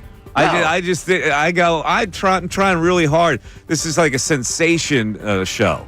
And I watch sensation shows all the time because people. Wait, man, if it's having this kind of reaction with a listening audience or a viewing audience, I'm in. Let me see what it's all about. And I tried really hard, and I just didn't get it. Yeah, I don't blame you for not getting it. Is there anybody on my side on this? Oh, probably not. It's like 99 to 1%. No, Ted Lasso got so big that I think there's definitely a set part of society that's just like me with a lot of things that people enjoy. Or I'm like, yeah, a lot of people are yelling at me to watch it. I don't know. You know who else I don't think got it? Our old buddy Anthony. Yeah, I could for sure see that he did not get that. There's no way that he would be in on Ted Lasso. There's not a shot in the world he likes Ted Lasso. Yeah. I bet. So we have similar tastes when it comes to that yes. kind of thing. We should shoot him a text and see, because I never got his opinion on it, I think, fully. Yeah, he couldn't have been a Lasso's man. No, absolutely not. I think Andrew Salciunas, big Lasso's man. Oh, is he? Yeah. Well, that would figure. Yeah, that would make sense. Connor, is Connor big Ted Lasso man? Connor strikes me as the guy that didn't watch it. But dressed up as it for Halloween because it was hot that time. Okay, I got you. He enjoyed the mustache and the whole getup. I think you got him down. All right, what's next? Last one for you here. I saw the guys up at the Sports Hub, our sister station up there, their afternoon show. Yeah, I was on that. I was on that show. Super Bowl week. Right? Yeah, Super Bowl week. I was on that show as a guest. They were reacting to what happened with Devers. Felger and Maz. Yes. Yeah. I'm curious to hear the take on their take. Here's their back and forth about the trade. Right. Got what he deserved. I don't support players that carry on like that. I'm for it. Yeah, me too. but I don't want to give the team credit. I think he got what he deserved. I don't support players that carry on like that. So do you support big market teams that dump money? Right, so I don't. But Okay, you got to pick one. no. Yeah. No. No, you got to pick a side. You have to put one above the other. That's what just happened here. I support the move, but I don't support the Red Sox. So I know, Maz. I know. I want to have my cake and eat it too. Oh, you are such a wuss. I'm a wuss. I'm a weasel. I don't think they're out of it by any means. They can be one game over with Raffy Devers, and they can be one game over 500 without Raffy Devers. So I don't think the season's lost by a long shot. And he's been hitting great, and they've been a middling team. So they can take that bat out of the lineup and still be a middling team. I think that whole thing has hung over the team's head from day one, has gotten in the way. If you remove it and there's a whole different energy there, I think there's a chance for better results. F out of here. You won't pick up a glove? F out of here. I don't think they're going to be any worse. They might even be better. You want to pick up a glove? F out of here. I don't know. Like I'm caught in between here. Normally, a pain in the ass player who helps you, I can tolerate. A pain in the ass player that brings down your team is a problem. Now, baseball, I've already said, I'm on the record, it's an individual sport. It shouldn't really matter. But this guy was so discontented that when people around him couldn't be positive with because they would have gotten his discontent rubbed off on him. You know, and they put him in a tough spot in that clubhouse every day. So I'm okay with it. F out of here. Not going to put on a glove? F out of here. F out of here. All right. By the way, we got some people checking in. Apparently, our old buddy Anthony, big lasso guy. So we had that one wrong. He is a lasso'sman? Yeah. Oh, man, I can't believe it. So that's a phone call you got to make on your ride home. I'm going to text him right now. Mike Missanelli Show is on 97.5 The Fanatic. Ricky Bo, Bill Colarulo,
A FIFA party. What? That's right. At Villa Capri in Doylestown. I can't wait. Tomorrow night. You ever been to Doylestown? Nope, never. Really? I don't think so. Oh, it's a cute little courtroom town. I'm excited. Should be fun. Villa Capri. What is that? A soccer watching place? We are giving away tickets to a game June 28th, the FIFA Club World Cup. Look at you, man, out in public. My good friends at Michelob Ultra. How much they paying you for that? What's your fee? My fee? Whatever the lowest you can have here is my fee. What's your fee? I'm excited to be out in Doylestown with the people. Couple of beers? What's the fee? All right. I certainly would appreciate a couple of beers. That's usually what it takes to get me to show up pretty much anywhere. If you just say, we got a couple beers for you. Yeah. I'm taking public transit. I'm good for you. Doing the Doylestown line. You're doing the Doylestown line. Yeah. They get you right there. Which I'm worried about. Because I have friends that live up in Lansdale that, grew up there that I went to college with that are coming out to... They're going to come out and hang with you? Yeah, I was like, hey, listen, I'm going to be up your way. That's my men's store up there is in Doylestown right there on the main drag. And then tried the Great Francesca's. Oh.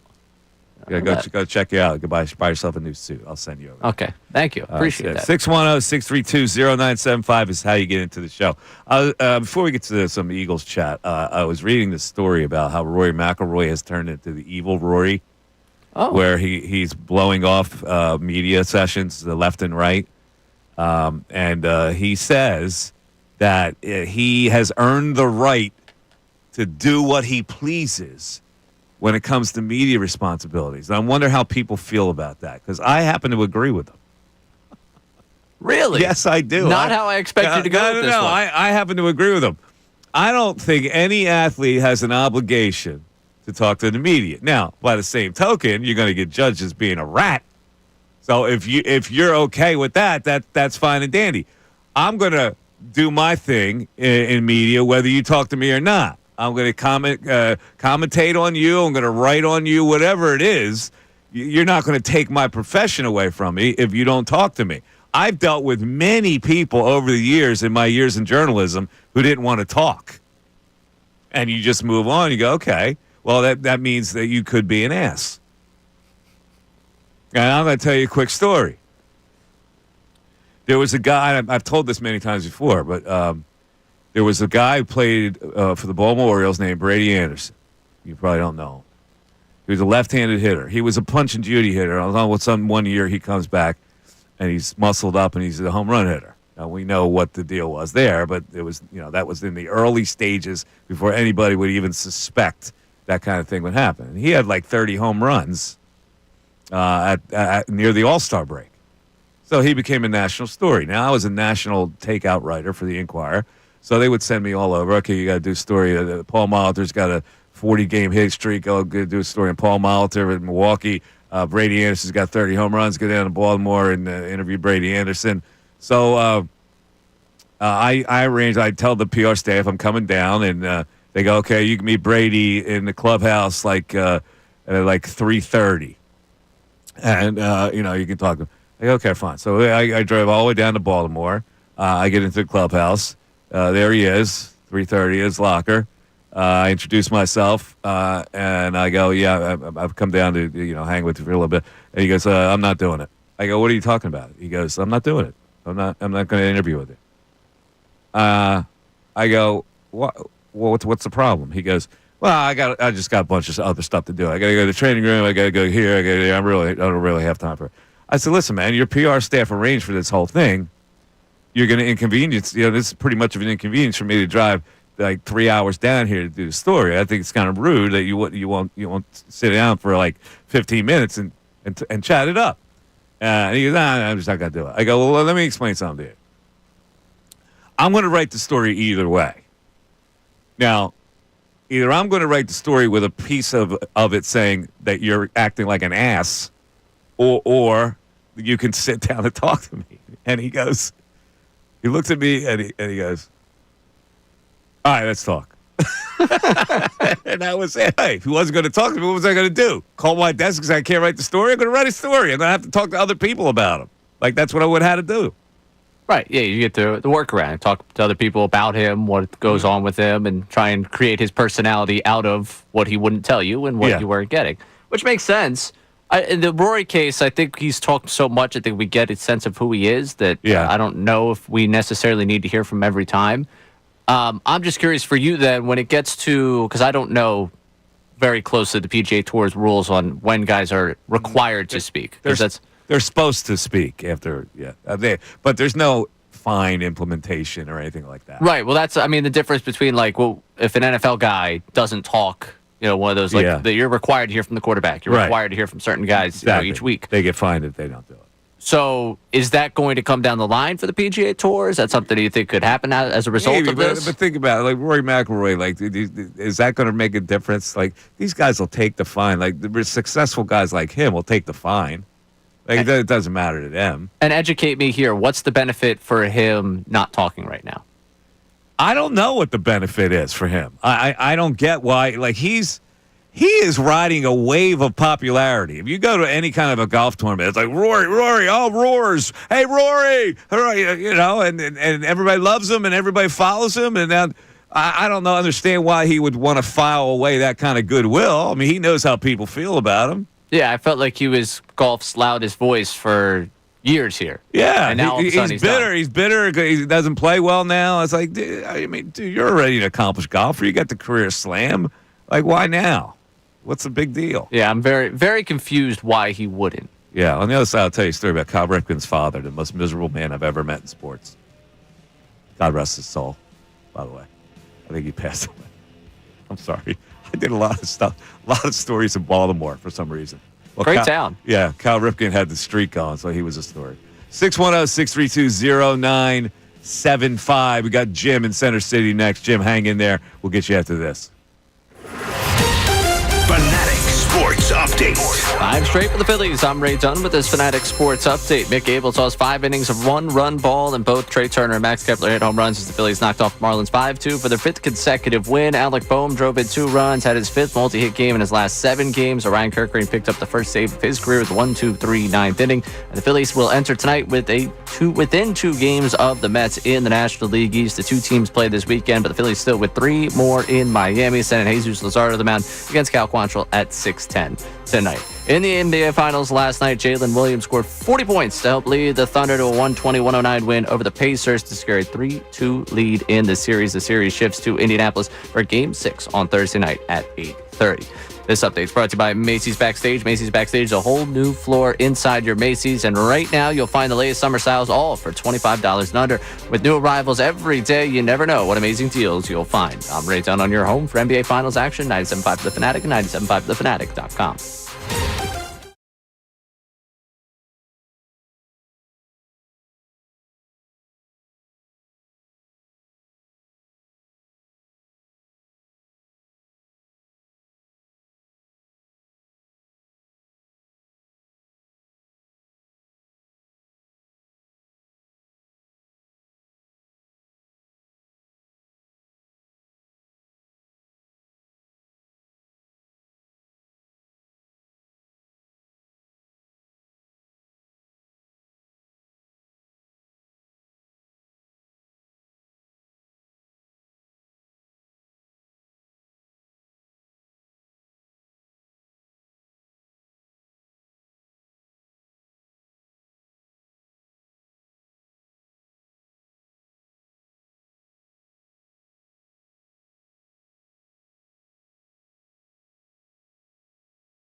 Mike Missanelli Show. Phillies, 2 games in back of the Mets.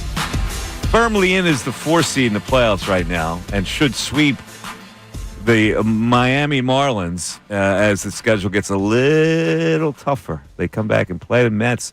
They got a chance to get ahead of the Mets in that series if they stay within striking distance here by sweeping the Marlins. Meanwhile, we got our man on the line, Jim in Center City, wants to talk Phils. Jim, you're on 97.5 The Fanatic. What's up? Michael, good to talk to you again. I haven't spoken to you two in a while, so I'm glad to hear your pipes on the air again. It's wonderful to listen to you. Thank you so much, Jimmy. My pleasure. First of all, a couple quick hits. Number one, Ray going to Doylestown. It's sort of like, the kid goes to an area that's a nouveau riche. Tell Ray about, according himself to an area that has a nouveau riche. It is a nouveau riche feel, Ray. But Ray Ray comes from suburbia, so he's going to ultra suburbia with this. Yeah, he is. Yeah. Second thing is quick hit on Rory. It's interesting how his comportment has changed after he won the Masters. Prior to winning the Masters, he did the media availabilities. He was a man about town. He was sucking up all the good feels from the gallery. He wins the Masters. It all changes. Yeah, right? he went snarky as if, all right, I've done what I need to do. Now I can be snarky. And you know what? The kick is he's doing it at the exact wrong time because, you go from being liked to being beloved. Yes. When you become beloved, you write a ticket. Yeah, I don't understand. You're right. His timing is off here. Yeah. Way off. He's misreading the situation. Now is the time to cash in. I mean, he's even got the Scott Van Pelts of the world coming after him. Well, who wouldn't say crap if he had a mouthful of it about any golfer is now ripping Rory. Exactly. Yeah, write his own ticket. Now he's being snarky. Makes no sense. Yeah, it doesn't make any sense. On to my Phil's point, so I like to use historical analysis to inform my opinion. So let's do a little historical analysis. Okay. In the Arizona series, what happened, right? And forget about the postseason, forget about the regular season. Mm-hmm. The Phillies are going to make the playoffs. They'll get in the wild card or division if the Mets falter, whatever. Right. They're going to be in the playoffs. Okay. Let's look at Arizona. Arizona series, the bats came up small. Let's look at last year. The bats came up small. You don't need to worry about the bullpen in the playoffs. Why? Because you're going to put at least Ranger, probably either Sanchez or Nola, possibly, in your bullpen. There's your relief. Mm-hmm. You got to figure out the closer. Who's going to close for you? But I think you can figure that. I think Strom, he's in and out, but I think Strom could be your guy to close the game situationally. But if you don't add some pop, and Dombrowski knows this because the last 2 years he's tried to do it, add some pop to that lineup, you're going to get back into these playoffs, and they're not going to hit again. This team does not hit well in the playoffs. Why? Because of the way they're configured, and the other teams know it. They need to change the variable in that lineup equation to change how the other teams approach. All right, so what is that? What is that, Jim? What is it? So I think it's a big pop. It's a big pop off your in the outfield. Get me a right-handed bat that is a doubles hitter. I mean, we could go down the line of different outfielders, and it's probably going to cost you Mick Abel. It might cost you Mick Abel and somebody, but they need someone who's a 2,500 guy, a 2,590 guy, a right-handed bat that's an everyday player. Yeah. Give up some of your prospects at this point because the only way they're getting over the hump is by doing that. Yeah, no, it's a pretty good call by you. I mean, but even if you add some pop, like how are you going to get around the fact that they're the same style hitting team that's going to falter again in the playoffs? I don't know. One guy doesn't change that dynamic, but all you can do right now is make your team as adequate as you can. And to make it as adequate as you can, you need to add a right-handed stick who's more reliable than the Wilsons of the world. And you need to add, in my opinion, a left-handed hammer. And I think the guy that would be available for that would be Aroldis Chapman. And you try to squeeze a couple of months out of him. That's what I would do. It's not going to cost you. To get Aroldis Chapman's not going to cost you that much. It's going to cost you a prospect. It's funny. I heard Ricky say that he wouldn't trade Eduardo Tate, who's a catcher. He's like 19 years old. Man, he's so far away from being a big league catcher. Like, that would not prohibit me at all. Mike. He wouldn't be untouchable for me. Mike, this is the one that we're gonna have to go back and forth on. When's he going to be ready to be an everyday catcher for you? 3 years? He's a few years away. Yeah, he's 19. All right, well, that's what I mean. Like, it's 3 years waiting, and you're not going to trade him, and you're going to put him on a shelf for 3 years? I don't know. I understand. And listen, like, if you're telling me, like, oh, it's coming down to Miller or him, obviously I'm protecting Miller in that case, and you will have that tough conversation about getting rid of Tate. He's got it's a premium position to have, and they don't have any of that left in this organization. It's too long to wait. It's too long to wait for the guy. That's why he's disposable for me. You just grab another prospect and try to nurture. You can do the same thing with another prospect if you have to wait 3-4 years. Yeah, but is the guy going to have as much talent as this guy has? I don't know. Do we know he has talent at a higher level? We don't know that yet. He's the ball right now in A ball. He's in A ball. Yeah, he's 19. Okay, I get it, but he's an A-ball. It's like you can't make that far of a leap and say, well, in 3-4 years, we're going to have Eduardo Tate. That's going to prevent us from improving our team now. I got you. And he's, again, one of the ones that are far enough off where I'm willing to have the conversation about moving him. But it's not, to me, he's not like, yeah, just throw this guy in there. He'll be fine. For a catcher, the pop is ridiculous. Here's the problem as a general manager. You have backed yourself into a corner here. You don't have a lot of time to bring this to fruition. So if it's going to cost you Eduardo Tate, you got to do it and not look back. I understand the catching situation. I get it. But how much more are you going to squeeze out of JT? 2 years? If that. I mean, that's giving him an 2 years out of him.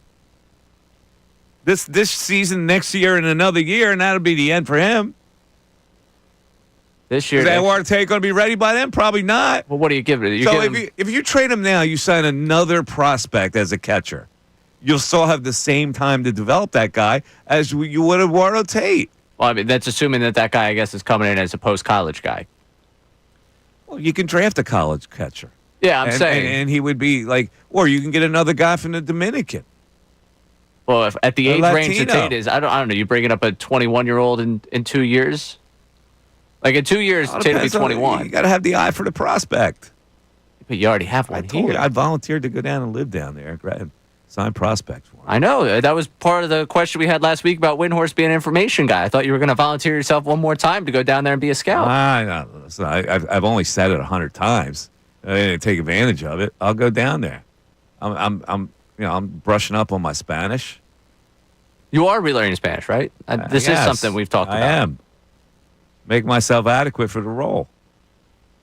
Yeah, well, I got a Tate or a text about him. Well, he's untouchable. Let's just sending me more of his highlights. Man, He's a single A player. Come on. It's not like he's going to be your future catcher. You don't even know. He's 19. Well, I would argue hit a wall like Marshawn. 3 years ago, we were talking about Marshawn.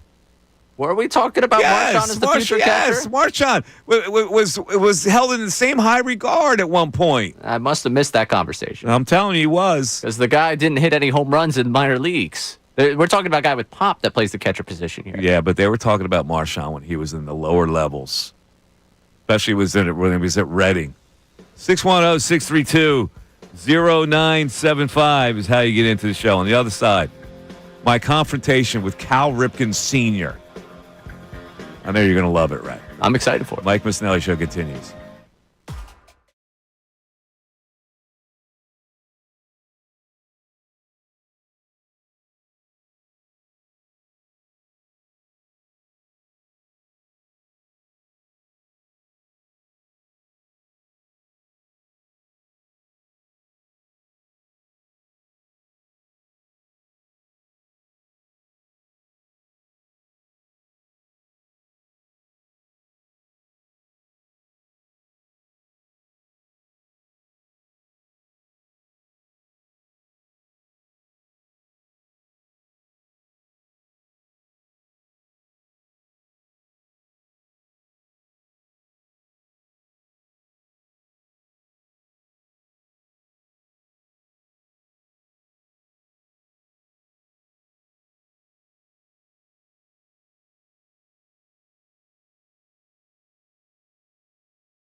Is this a joke call? What's the matter with you?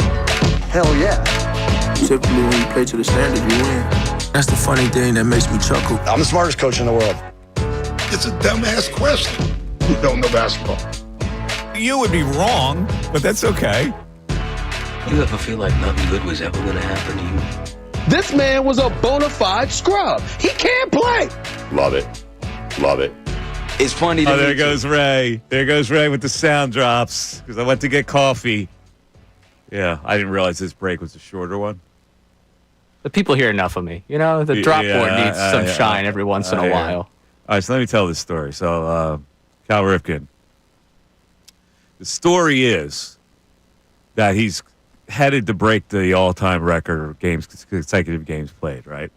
But the storyline is, are they doing this at the detriment of the team? Because he looks tired and his production hasn't been good. And so the big issue is whether they should sit him down for the good of the team and not keep playing him for the good of the streak. Natural storyline, right? Natural debate. So I'm going to talk to Cal about it, but I'm going to talk to everybody else. So I go down to Baltimore, and Frank Robinson's the manager, the great Frank Robinson, Hall of Famer. A conversation with Frank Robinson, and he says, let me tell you something straight up.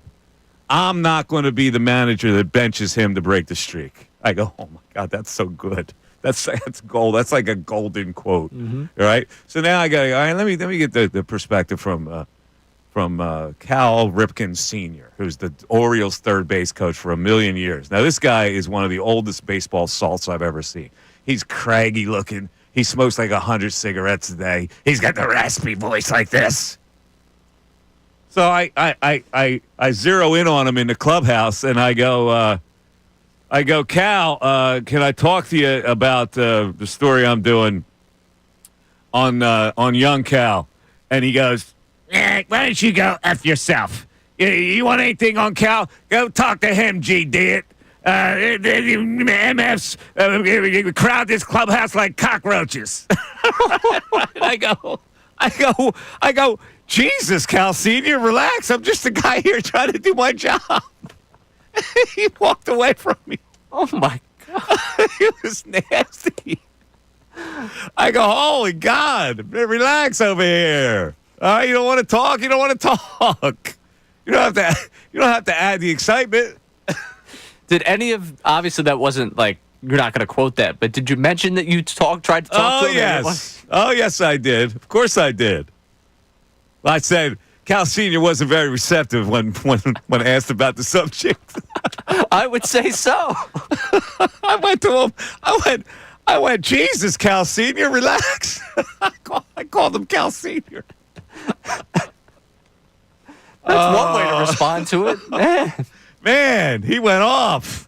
Well, you want to talk to do a story with Cal? Go talk to him, F it. Yeah. Holy. I'm just doing a story here, pal. Relax. All right, let's go back to the phones. Let's talk to Chuck in New York. Chuck, you're on 97.5 The Fanatic. What's up, Chuck? How are we doing, Mikey? Good, man. How you doing? I want to start. I'm pretty good. I want to start off by saying this is not a call to say that T.J. McConnell was the one that got away. By no means. But I will say, I watched more of that series last night than I have the whole series. And watching him play when Tyrese Halliburton couldn't put up a shot, I mean, it was a thing of beauty. The guy was just out there hustling. He's not the most athletic. Listen, man, I'm glad you got enjoyment out of it, Chucky. I really. I'm at a point now where, listen, you guys like TJ, knock yourself out. I think it's great. You know? Well, it's like I was watching with my daughter, who earlier in the day she made the softball all-star team. She's not one of the better players on the team, and she was kind of down on herself about it. I get it, but see, to me, watch T.J. McConnell. For me, it's professional sports, and I like the more talented guys, and I the hard-nosed guys. I go, whatever. I mean, when you say Jalen, Jalen Hurts the hard-nosed guy in that regard. No, Jalen Hurts has talent. Come on, he's got more talent. Of course he does. But that benching in the championship game for Tua Tagovailoa not going to work here anymore. Yeah, I mean, that was amazing. He kept his He kept his. How do you comparing him to T.J. McConnell? Where's the comparison coming? I just wanted to say Tua Taggart not going to work here anymore. To be honest. Oh, okay, all right. So you were waiting for that, which didn't come. Me too. Yeah, I hear you. All right. Yeah. Have a good one, Dave. All right, that was it. Chuck in New York, checking in with TJ Love. Hey, you got TJ Love. I admire your TJ Love. I don't happen to have it. I'm sorry. He's a hard-nosed little scrapper, and then that's why I put him in a little hard-nosed scrapper box. I don't get carried away beyond the box. You don't admire it. No, I was like, listen, if you like that type of player, you like that type of player. I happen not to like that type of player. I like more talented players. When it comes to the NBA, I like the more talented players. 18 points. The scrappers have their place, but it's not my place. He was a +4 last night. His team I lost saw by he was 11. a +4. I saw that. He was a +4. The starting lineup were all minuses, too. He off the bench was a plus. He's got a roll, Mike. He's got a roll. I never said he wouldn't have a role. I never thought it would be on a winning team. But, okay, so that's where I was wrong, Ray.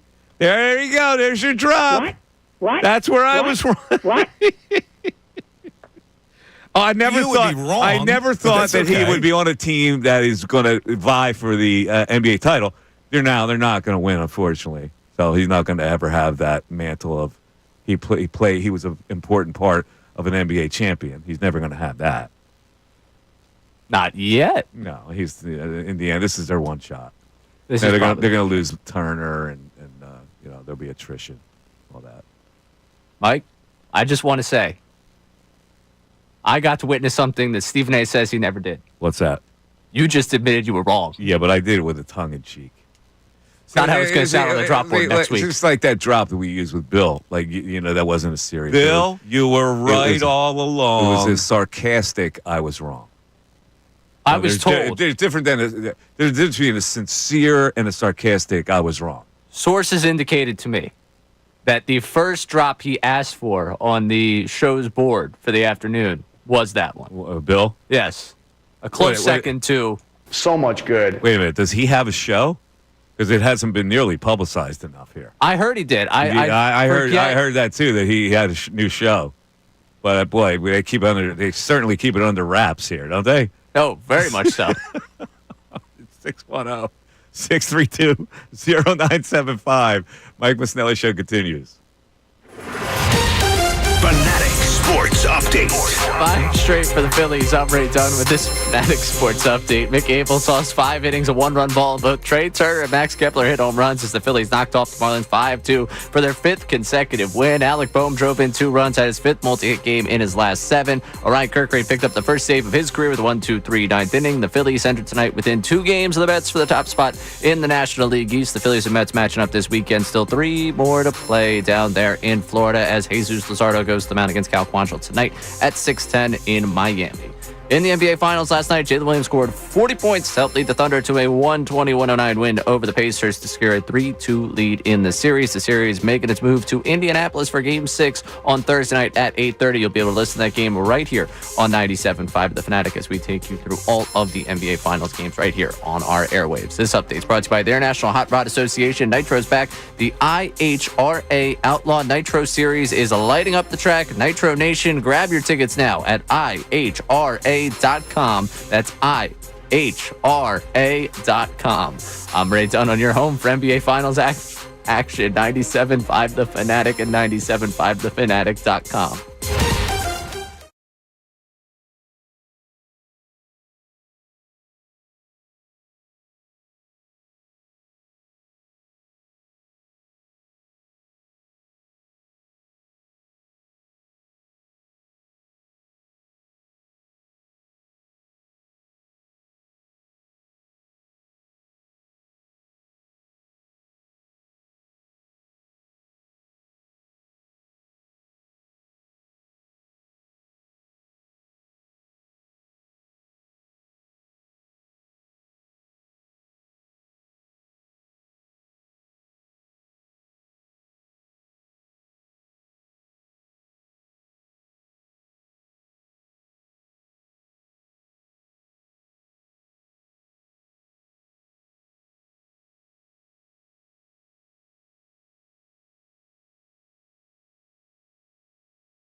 Eagle issues. Interesting story was put out. I have not read it yet, by the way, because what I want to do is I want to give you my main concerns about the Eagles. But there was a story on NBC Sports Philly of, I think it was 5 major concerns. Dave Zangaro, who covers the Eagles, had 5 major concerns. I don't know if I can get to 5, but I'll give you what my concerns are coming up. And also, yesterday we didn't mention that the quarterback got married again. I don't understand this. It was he had another ceremony, and he wanted to do it in Napa Valley amongst the vineyards. Is that what the deal was, right? Hey, I don't blame him. If you can do it again, why not? He did it again. Like, what's the point of doing it again? Like, what? I don't like. What's the rationale for it? Listen, a lot of us in this life only get to do it once. He wanted to do it twice. He's got the ability to do it twice. Well, he happened to be in the Napa Valley, and he had the urge to have another ceremony. I mean, sometimes I guess you go out to the Napa Valley and you see, wow, this is beautiful. We should have done it here, and then you decide to do it there. But it's kind of redundant, isn't it? Seems very redundant. It doesn't even count. It doesn't count. It was also a little much. I felt like that somehow the paparazzi got to that one as well. If he just decided Spur to do it, like I'm confused how all that. How we ended up finding out. I think he wanted to publicize it. You think he wants something public? I highly doubt that. Well, how did it get out? The paparazzi had drone shots of it. Well, there you go. So they must have gotten word he was going to do it. So they officially got married when they walked out to the Met Gala. Well, do we know that they had a wedding at that time, or did they just, Well, they got married. They got married, so that's the union is what counts. You can't have a second union. Well, some people get do the whole we're married thing and then have the ceremony years late, like a year later or months later. Yeah, they go to the courthouse. We're married, but the actual day we do the ceremony with people is a different day. I've heard of that. All right. Well, maybe that's what he did, and he felt the need to do it again. I don't know.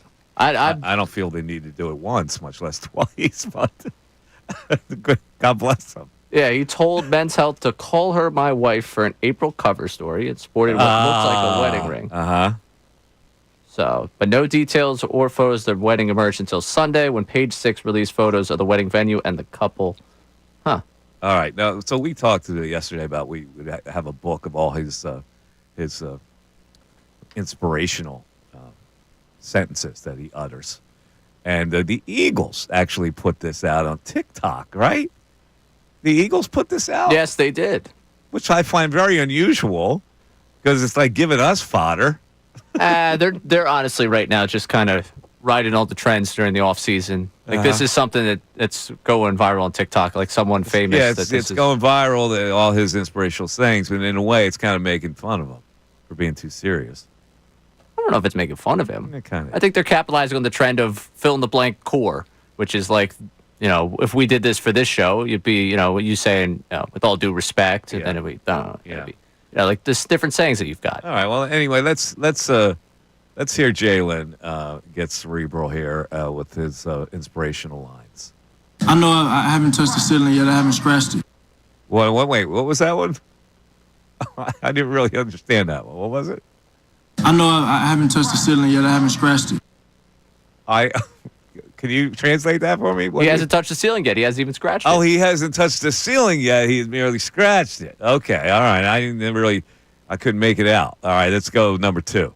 I had a purpose before everybody had an opinion. I had a purpose before anybody had an opinion. Now that's solid. That's T-shirt worthy. That might be tattoo rib worthy. Really? What's that again? Let me write it down exactly. I had a purpose before everybody had an opinion. Purpose before anybody had an opinion. Wow. I like it. Gotta keep climbing, man. Sky's the limit. I keep what? Gotta keep climbing. Gotta keep climbing. The sky's the limit. I won't put that on my ribs. I had a purpose before anybody had an opinion. That's the leader in the clubhouse. All right, what else we have? Money is nice. Championships are better. What was that one? Money is nice. Championships are better. Money is nice. Championships are better. Money is nice. Championships are better. I can't put that one on my ribs. All right, wait, give me another one. No man is an island. You got to draw your strength from others. No man is an island. You got to draw your strength from others. Now, that's a ripoff of what no man is an island. Where's that come from? I think Stoutland uses that all the time. I don't know where it came that comes from. That's a literary thing. Hold on a second. No man is an island. That's a book or it's a poem. No Man is an Island. It's a poem by John Donne. There you go. It explores the interconnectedness of humanity and the impact of loss. Does it bother you that your franchise quarterback plagiarized? 610. A little bit. I gotta be honest. No Man is an Island. What was the second part of that? You draw strength from those Draw around you, I strength? think. Here, I got it one more time. No man is an island. You got to draw your strength from others. Draw your strength from others. Got to draw your strength from others. I kind of like it, even though it's plagiarism. Give me one more.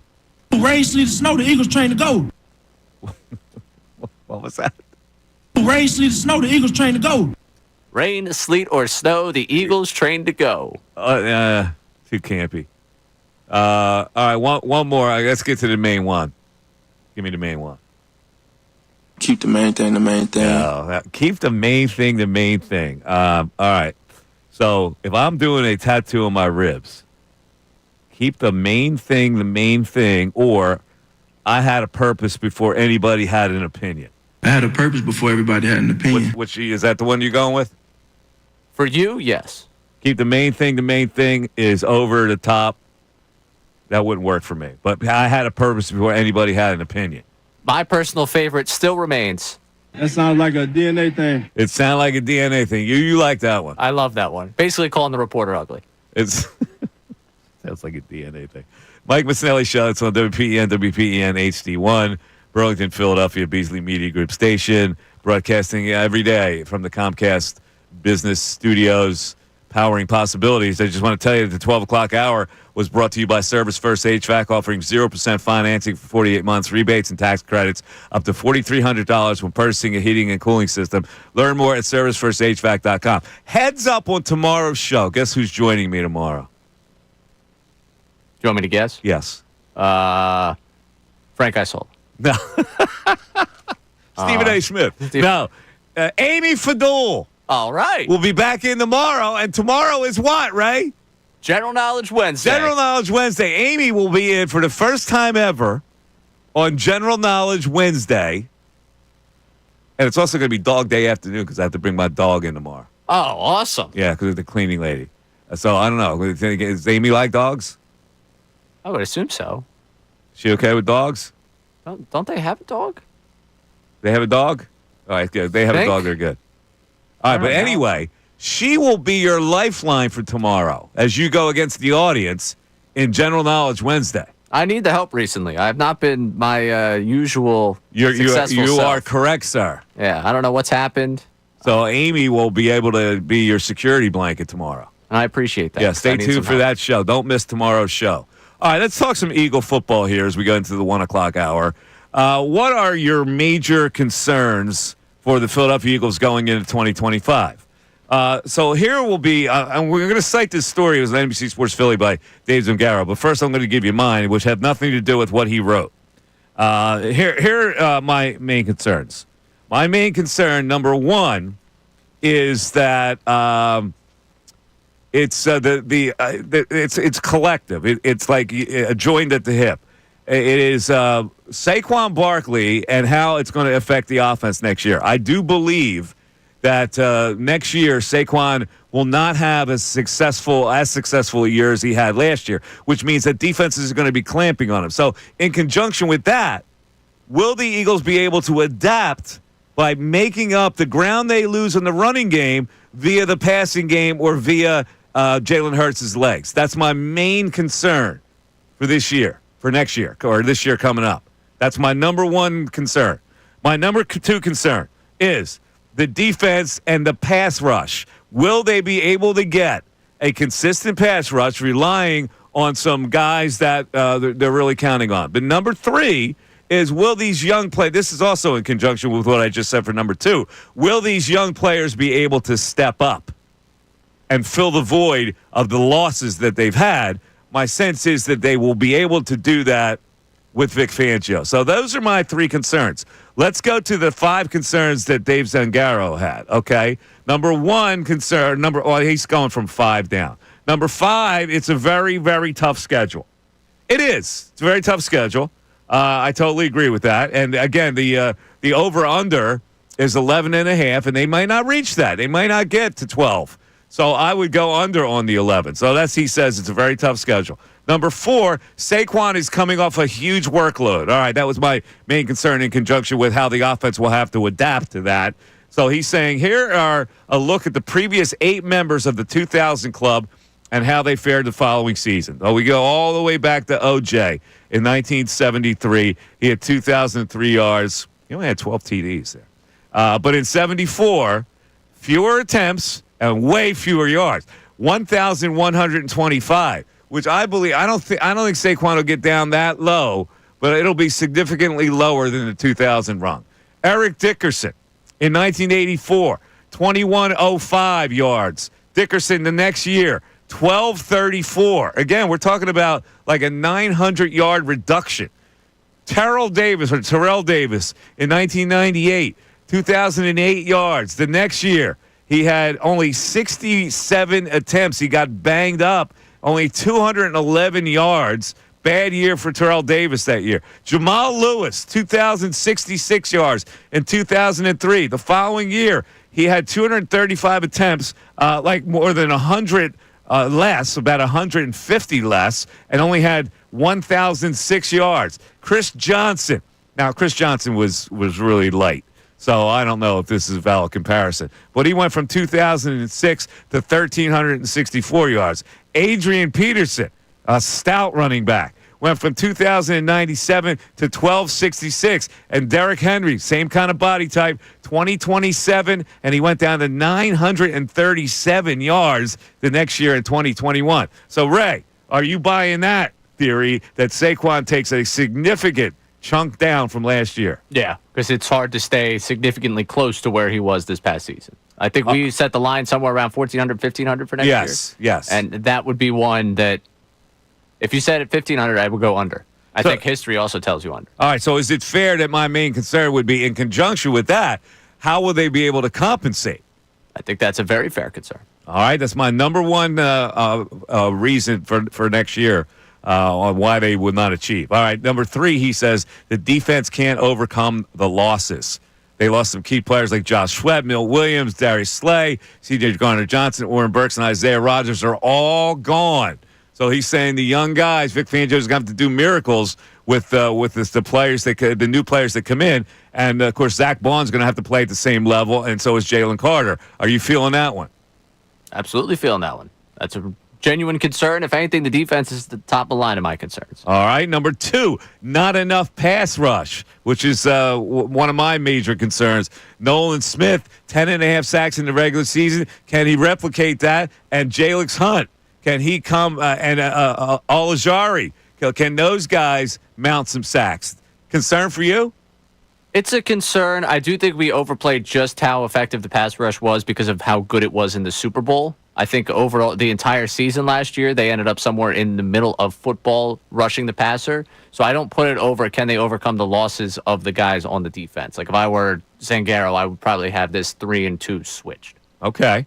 And this number one concern, which happens to be my number one concern, the offense won't evolve if they stop Saquon.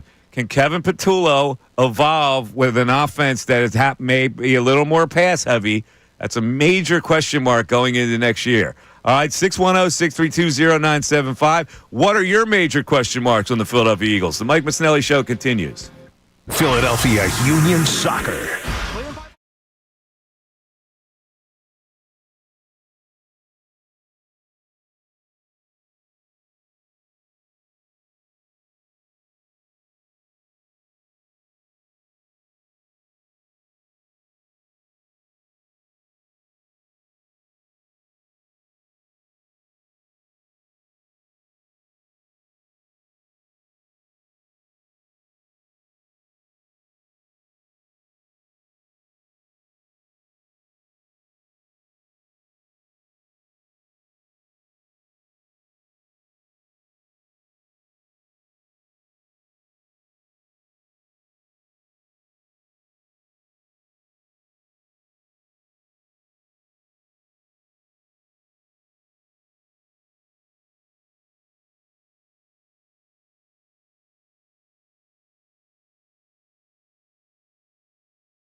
112, Mike Missanelli Show. You can climb in if you want to. 610-632-0975.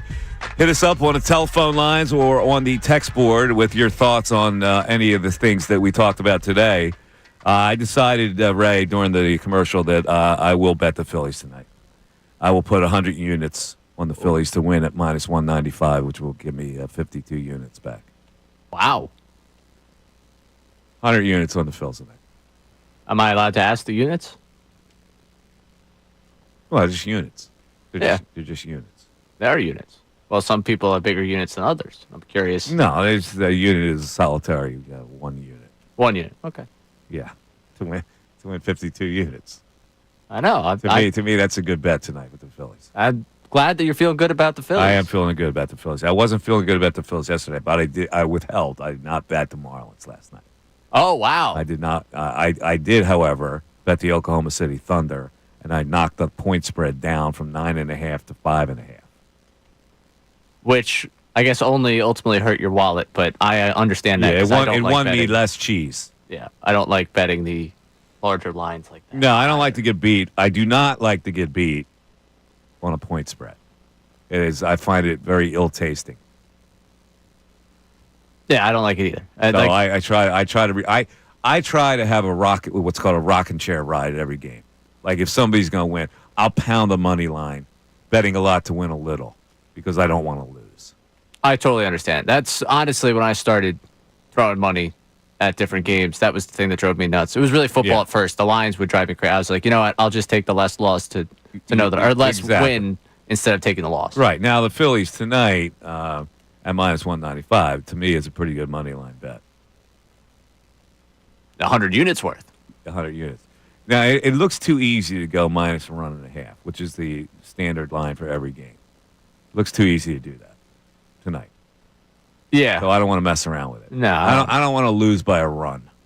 See, that's the thing that would drive me nuts. And if you like the Phillies win 4-3 tonight, you're going to come in here tomorrow like, well, why couldn't you just make that 5-3? Exactly.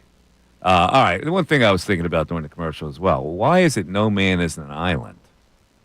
Why isn't it like no man is a country or no man is a continent? That you need states and you need territories to bring it all together. Well, why island? Why did they choose island? No man is an island. Because the island's alone, surrounded by just water. Well, so would a country be alone? No, the country could be surrounded by other countries. How about a continent? No man is a continent. Well, the continent has other continents that border it. Unless you're Australia. Well, but they're separated by water. Well, not necessarily. Really, what continents touch each other? North America and South America. Europe and Asia. All right. You're right. My geography is askew. I was going to say, there's a lot of things we can take issue with the, I get the it. robot personality. Yeah, you make sense to me. No man is an island because it's surrounded by water. Right. I got You draw strength from what's next to you. So he wants something that's not water next to it. All right. He needs another body of land. I got to keep the main thing the main thing. All right, let's go back. Let's go back to the text board. We got Uncle Frank checking in, but let's go to the text board before we get to Uncle Frank. What's going on the text board? We got a lot on the YouTube chat that I asked about just the biggest concern going into this season off of that Zangaro piece from NBC Sports Philly. The chat. And the chat right now. A lot of concern about the secondary. JM saying the cornerback opposite of Q is my biggest worry. Dawood saying the safety room. Andrew saying as of now, the secondary. Greg Q saying the second cornerback hands down, or cornerback hands down. Also, we did get Raging Truth with I have a concern for the Eagles' opponents. So looking more at the schedule. Yeah, the schedule is tough. I mean, that goes without saying. It's a lot tougher. That's why I think the win total is going to be down this year. The secondary, huh? So nobody believes in Keeley or the acquired starter? Yeah, I mean, Adoree Jackson doesn't exactly inspire Darius Slay level production, and Keeley Ringo, you hope that he develops into something, but I know a lot of people have certainly held against him the fact that Isaiah Rodgers was the first guy off the bench last year instead of Ringo, despite the fact Ringo's been in here a couple. But if those two guys don't work, you always got Coop. Move Coop to the outside. Well, then who are you playing at the nickel? Well, I don't know. And then, but that doesn't even start to talk about safety. That's true. That's Sidney. Sidney's got to come through. I don't think they like Sidney. No? I'm not getting the sense that Fangio likes Sidney. Fangio likes him because he's wild. He didn't draft him. He's a little wild.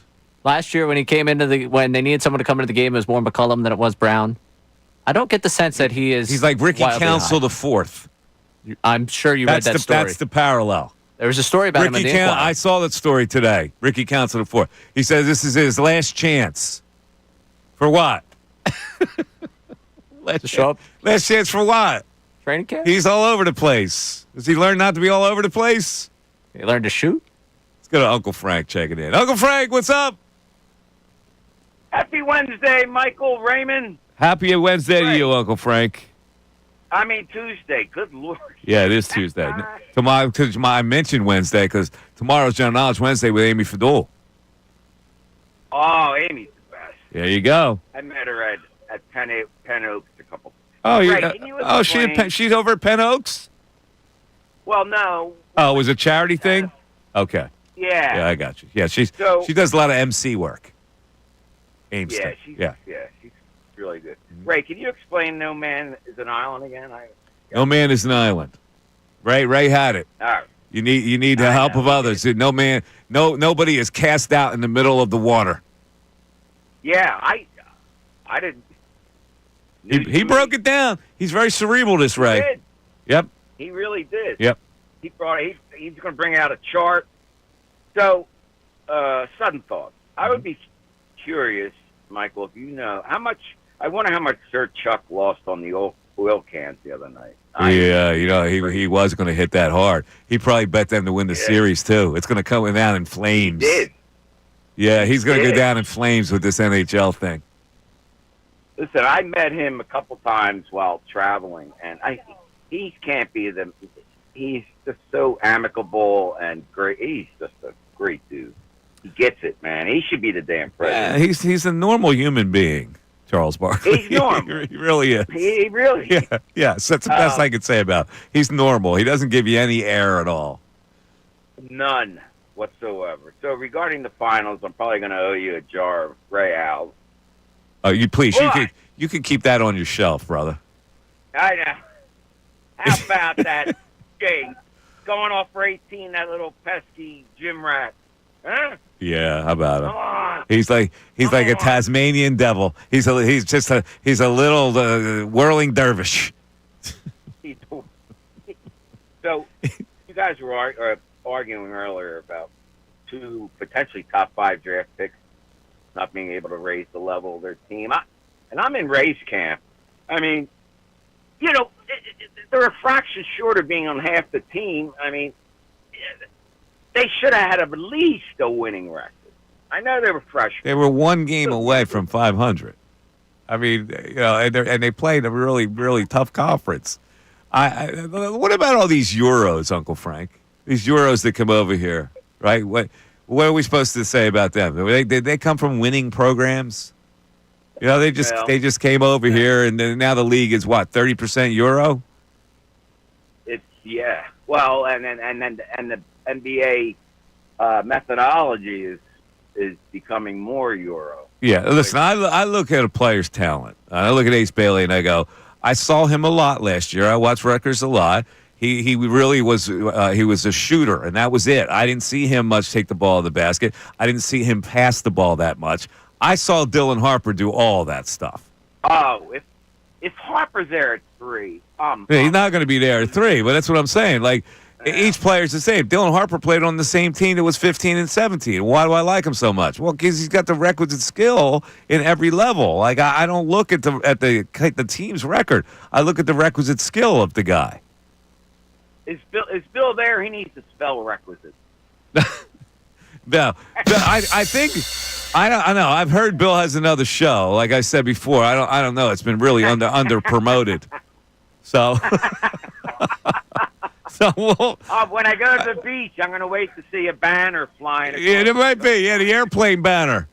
Bill Colrillo and Ricky Bo. Unfiltered. All right. I'm probably going to get in trouble now with management.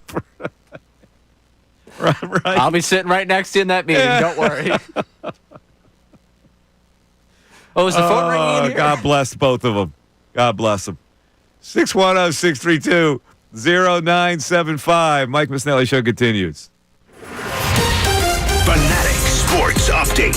I'm straight for the Phillies. I'm Ray Dunn with this Fanatic Sports Update. Nick Abel tossed 5 innings of 1-run ball, and both Trey Turner and Max Kepler hit home runs as the Phillies knocked off the Marlins 5-2 for their 5th consecutive win. Alec Boehm drove in 2 runs, had his 5th multi-hit game of his last 7 games. Orion Kerkering picked up the first save of his career with a 1-2-3 9th inning. The Phillies now enter tonight within 2 games of the Mets in the NL East. Those 2 teams going to match up this weekend at Citizens Bank Park. Before that, still 3 more games down in Florida. The Phillies sent Jesus Luzardo to the mound against Cal Quantrill at 6:10 tonight down there in Miami. In the NBA Finals last night, Jalen Williams scored 40 points to help lead the Thunder to a 120-109 win over the Pacers to secure a 3-2 lead in the series. Series moving to Indianapolis for Game 6 on Thursday night, 8:30. We will carry that live for you right here on The Fanatic as the Thunder look to win the NBA Finals.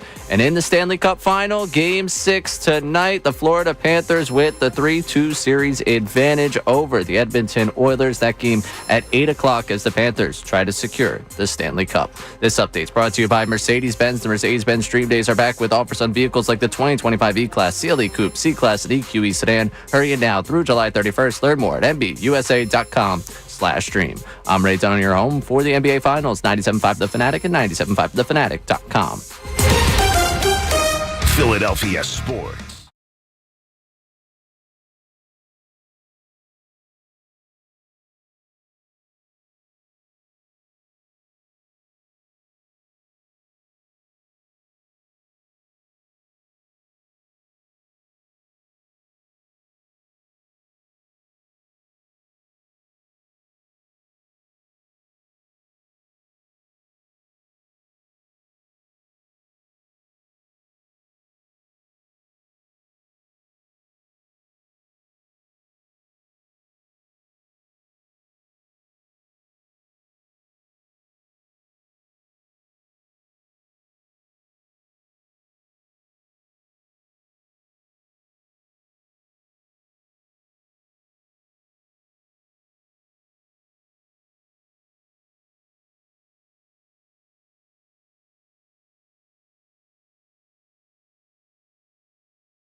The show with the Phillies. Let's continue with some Phillies talk. Because last night, I thought a monumental thing happened. and it was really underplayed by the broadcasting team of Tom McCarthy and John Kruk when they used Romano in the 7th and allowed Kerkering to close out that game. Now, to me, that's an indication of a couple things. They're auditioning Kerkering to see if he can handle that kind of role, and that's on top of the fact that I don't think the manager right now has any confidence in Romano. He has not been consistent enough for Thompson to trust him as his guy to close out games. Now, this was manifested Saturday. I was talking to Bill about it. 3 righties were coming up in the 9th inning on Saturday night, and he had Strom and no Romano in that situation. Afterwards, he gave a flimsy rationale saying we thought they were going to pinch hit for one of the righties. Well, you can't go in there anticipating that. You had a lefty pitching against 3 righties. They're not going to pinch hit in that particular situation. So, to me, Kerkering cannot handle that role. I'm sorry. I don't see anything in Kerkering where I'd be that. I think Romano has better stuff than Kerkering when he's right. So I'm not in favor of that. But you take this to another level. They're going to have to improve their bullpen anyway. And I talked about it earlier. I would actually, at this point, grab Aroldis Chapman and have my Alvarado type of lefty in there for high leverage situations to get left-handers out. I have Strom in the 7th, and then I have Kerkering and Romano sprinkled in there depending on what the matchups are in the 7th and 8th and 9th. I would match it up. But I feel better about matching it up with 2 lefties, one a hard-throwing lefty and the other with a couple of 97, 98 hard-throwing righties in there. To me, that would make me a lot more comfortable. Would that be enough? For me, I would take the chance that might be enough to get to a World Series. Ray, however, says not only do you need that, but you're going to have to improve your left field situation by getting a right-handed thumper. Right, Ray? Yeah, you need to improve that situation. I can't deal with the left field situation as it's been. It's been nice to see Kepler continue to play well over the last week or so. I will say this is, again, coming in a stretch where they've played some mediocre right-handed pitching. And I think that once you get to the postseason, like that can't just be the end-all of what you're seeing. You will see left-handed pitching that will require you to start a right-handed bat, which right now has been dub-dub and has been potentially, I know we went down this path yesterday, potentially in left field, you could get creative with some other options as a right-handed bat. In the time being, I don't want to get creative. I want to have a right-handed bat that should be in left field, and that would be someone outside of this organization. All right, you're not that high on Chapman, though.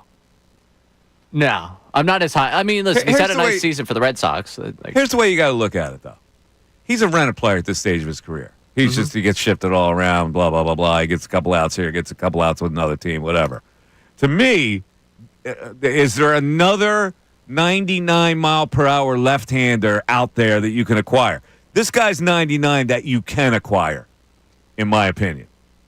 That's why I have to look at it like from a strategic standpoint, from a general manager's seat, I would have to look at where else can I get that from another team. I understand what you're saying. I'm not taking anything away. Like, you're right in terms of what you can get just out of the market. I would have to go look right now because I have not given the left-handed pitching situation because pretty much every guy that's been talked about for the Phillies has been a right-handed guy outside of Chapman. So I don't know if there's a lack of guys available or if there's a lack of talent there right now or there's greater value given to them. I will say Chapman also being right now that he's the left-hander that seems like everyone's talking about, I imagine the price for him is going to be a little bit higher than any other of those rental right-handed arms. Let me give you a price. They asked for Eduardo Tate. You in? Oh, dude, why are you doing this to me? Are you in? Why are you doing this to me? I know you like this Tate guy too. I do a lot. He's 19. Yeah, he's a catcher I have with no pop. idea what he's going to turn out to be. I understand that. He's a catcher with pop, though. There's a lot of catchers with pop. Are there? Yeah. We talked all the time about how JT was the anomaly. He's the best catcher in baseball because he was an offensive-driven catcher. This guy's another offensive-driven guy that plays that position. Guy for the Mets was kind of in a similar situation coming up through their system. He's got pop, Alvarez. And he might be a case for why you would trade Tate right now. Maximize on value. Listen, if they ask for Eduardo Tate and they're going to give me Aroldis Chapman, I have no choice. I have no choice. I need that arm, that kind of an arm into my bullpen at this stage.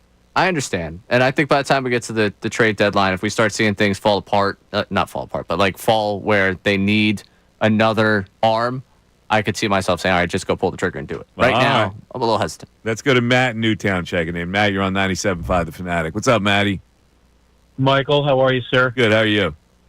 I'm doing well. Look, I'm at the point now to be a real like I get at the trade line you got to tinker, but if you're 1 through 5 who combined make 180 mil, wherever the hell they make, isn't enough, then start over.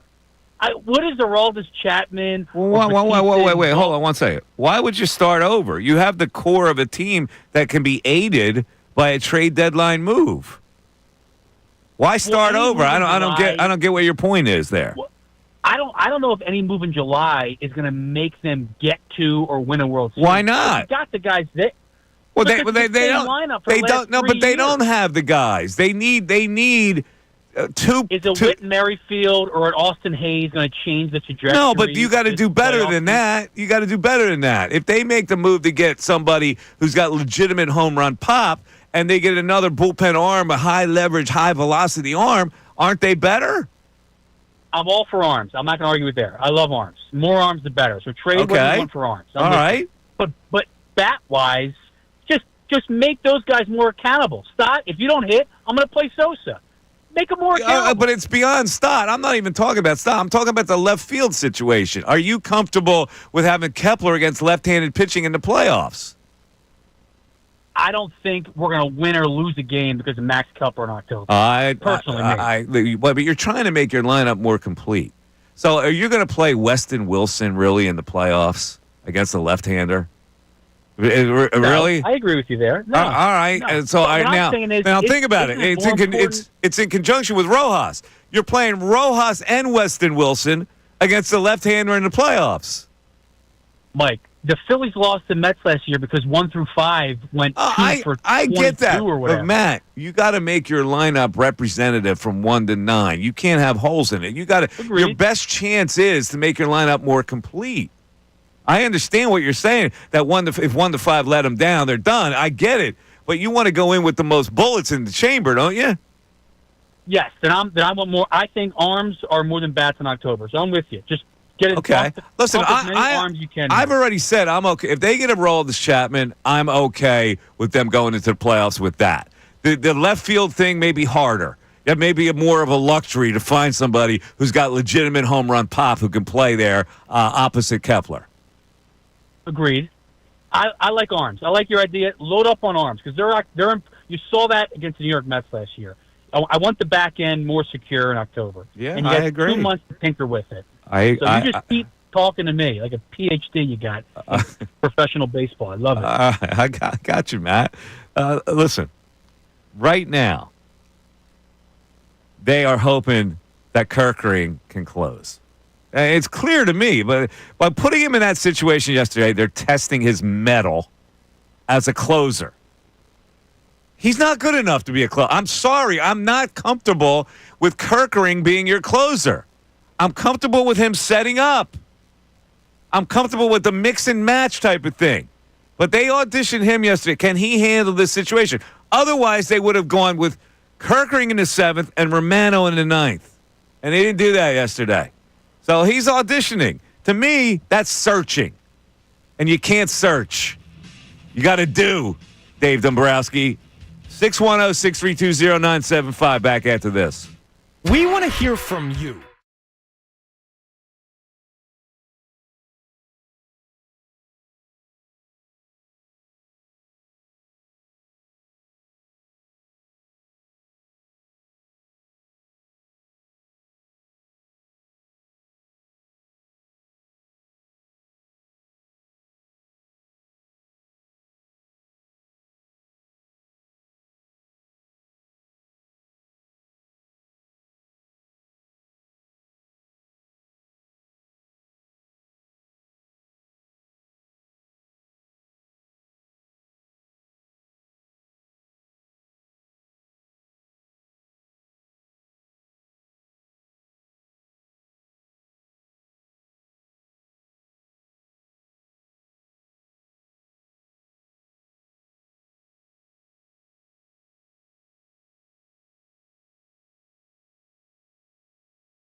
141. Mike Missanelli Show. If you want to climb in, it's 610-632-0975. You know, a while back we talked about prairie cuisine. You know what prairie cuisine is? It's food of the North American Great Plains, characterized by locally sourced ingredients. It often highlights hearty, simple dishes made with ingredients like bison, wild game, grains, root vegetables, and wild berries. Are you in, Ray? I'm in on the bison. You are? Yeah, I had the bison. I was out in a bison Wyoming. burger? Yeah. Well, a bison burger is a little different than a bison steak. Would you eat a bison steak? Yeah, I'd try it. You would? I'd try just about anything once. I'm not in on the wild game. I don't need it. Why not? I just don't need it. Like, I'm good enough with beef. I'm good. I don't need to go with bison or elk or venison. I don't like anything that may be gamey. If I was out there, like out in Wyoming, prairies? Montana, like that area of the country, I would eat it. I think if it was here, I would probably say, yeah, I'm all right. Well, they don't have beef out there? I mean, they do, but right. this is also something that they As long as have they got more of. beef, I'm good. I don't need it. I don't need the bison, the elk, the venison, the whatever. I had a bison charge right past the car we were in when we were out in Wyoming. It's less fatty bison. I get it. Oh, is it? Yeah, it's supposed to be less fatty. Am I becoming the health guy on this show now? All right. Bison burger. I've had a bison burger. It's not bad, but I could not sit down and eat a steak. It would creep me out. Well, Mike, why doesn't cattle creep? Well, it just doesn't, because I'm used to this is Americana. You're used to having steak, right? I guess that's their slice of Americana. Perceive in my head that it was a bison or a buffalo or an elk, it would mess me up. Yeah, I'm totally lost on how it messes you up differently, but because I'm used to a cow being raised for American food production. I'm not used to the bison or the elk or the deer or the hoof or the paw, raised for our consumption. I don't go lamb either. I don't need anti-lamb. I don't need the lamb. I don't need the mutton, the sheep. No meat. You'll make lamb. I'm good. I'm good with the beef. Oh, I don't need the lamb. I every time I would put a fork in a lamb, I'd hear. I'd hear that. More for the rest of us, I guess. I can't. More for the rest of you.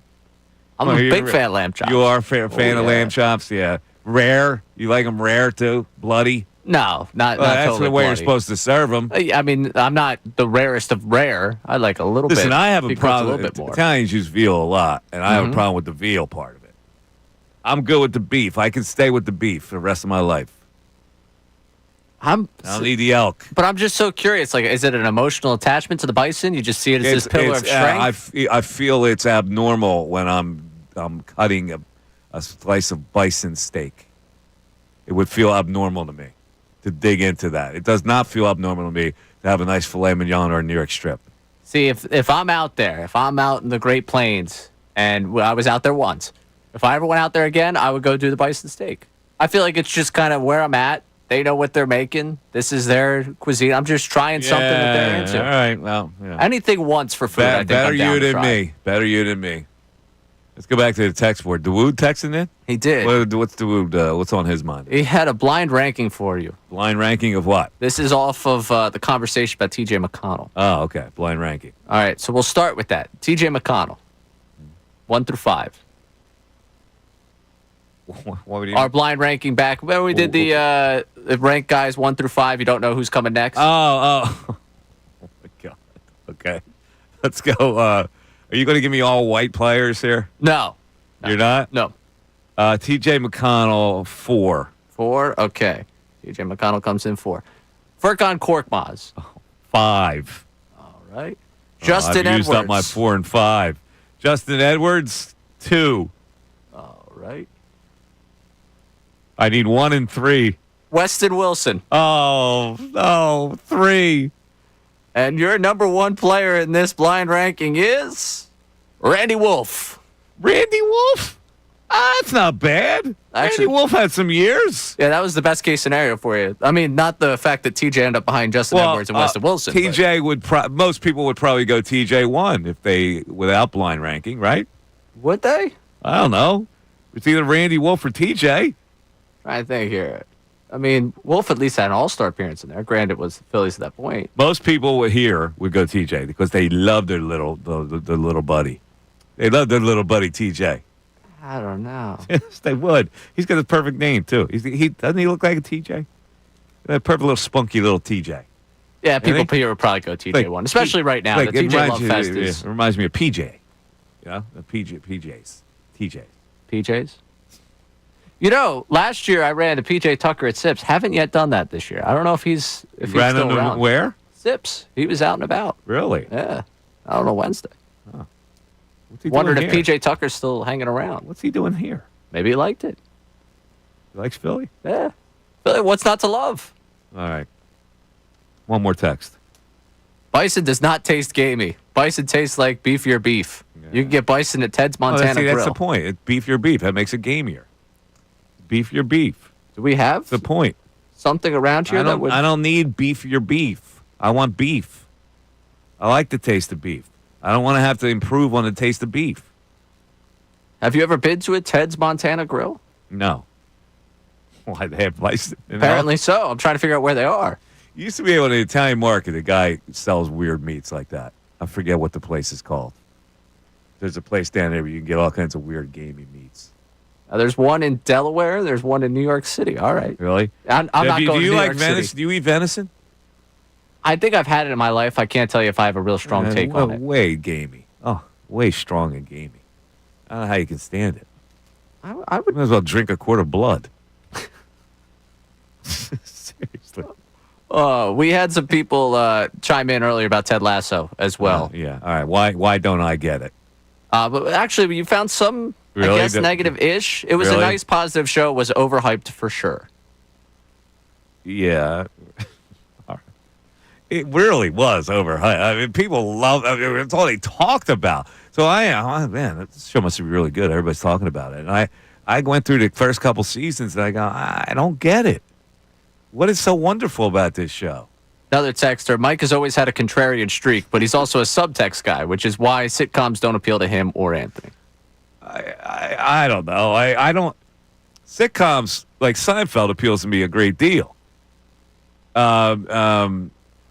Sanford and Son appeal to me a great deal.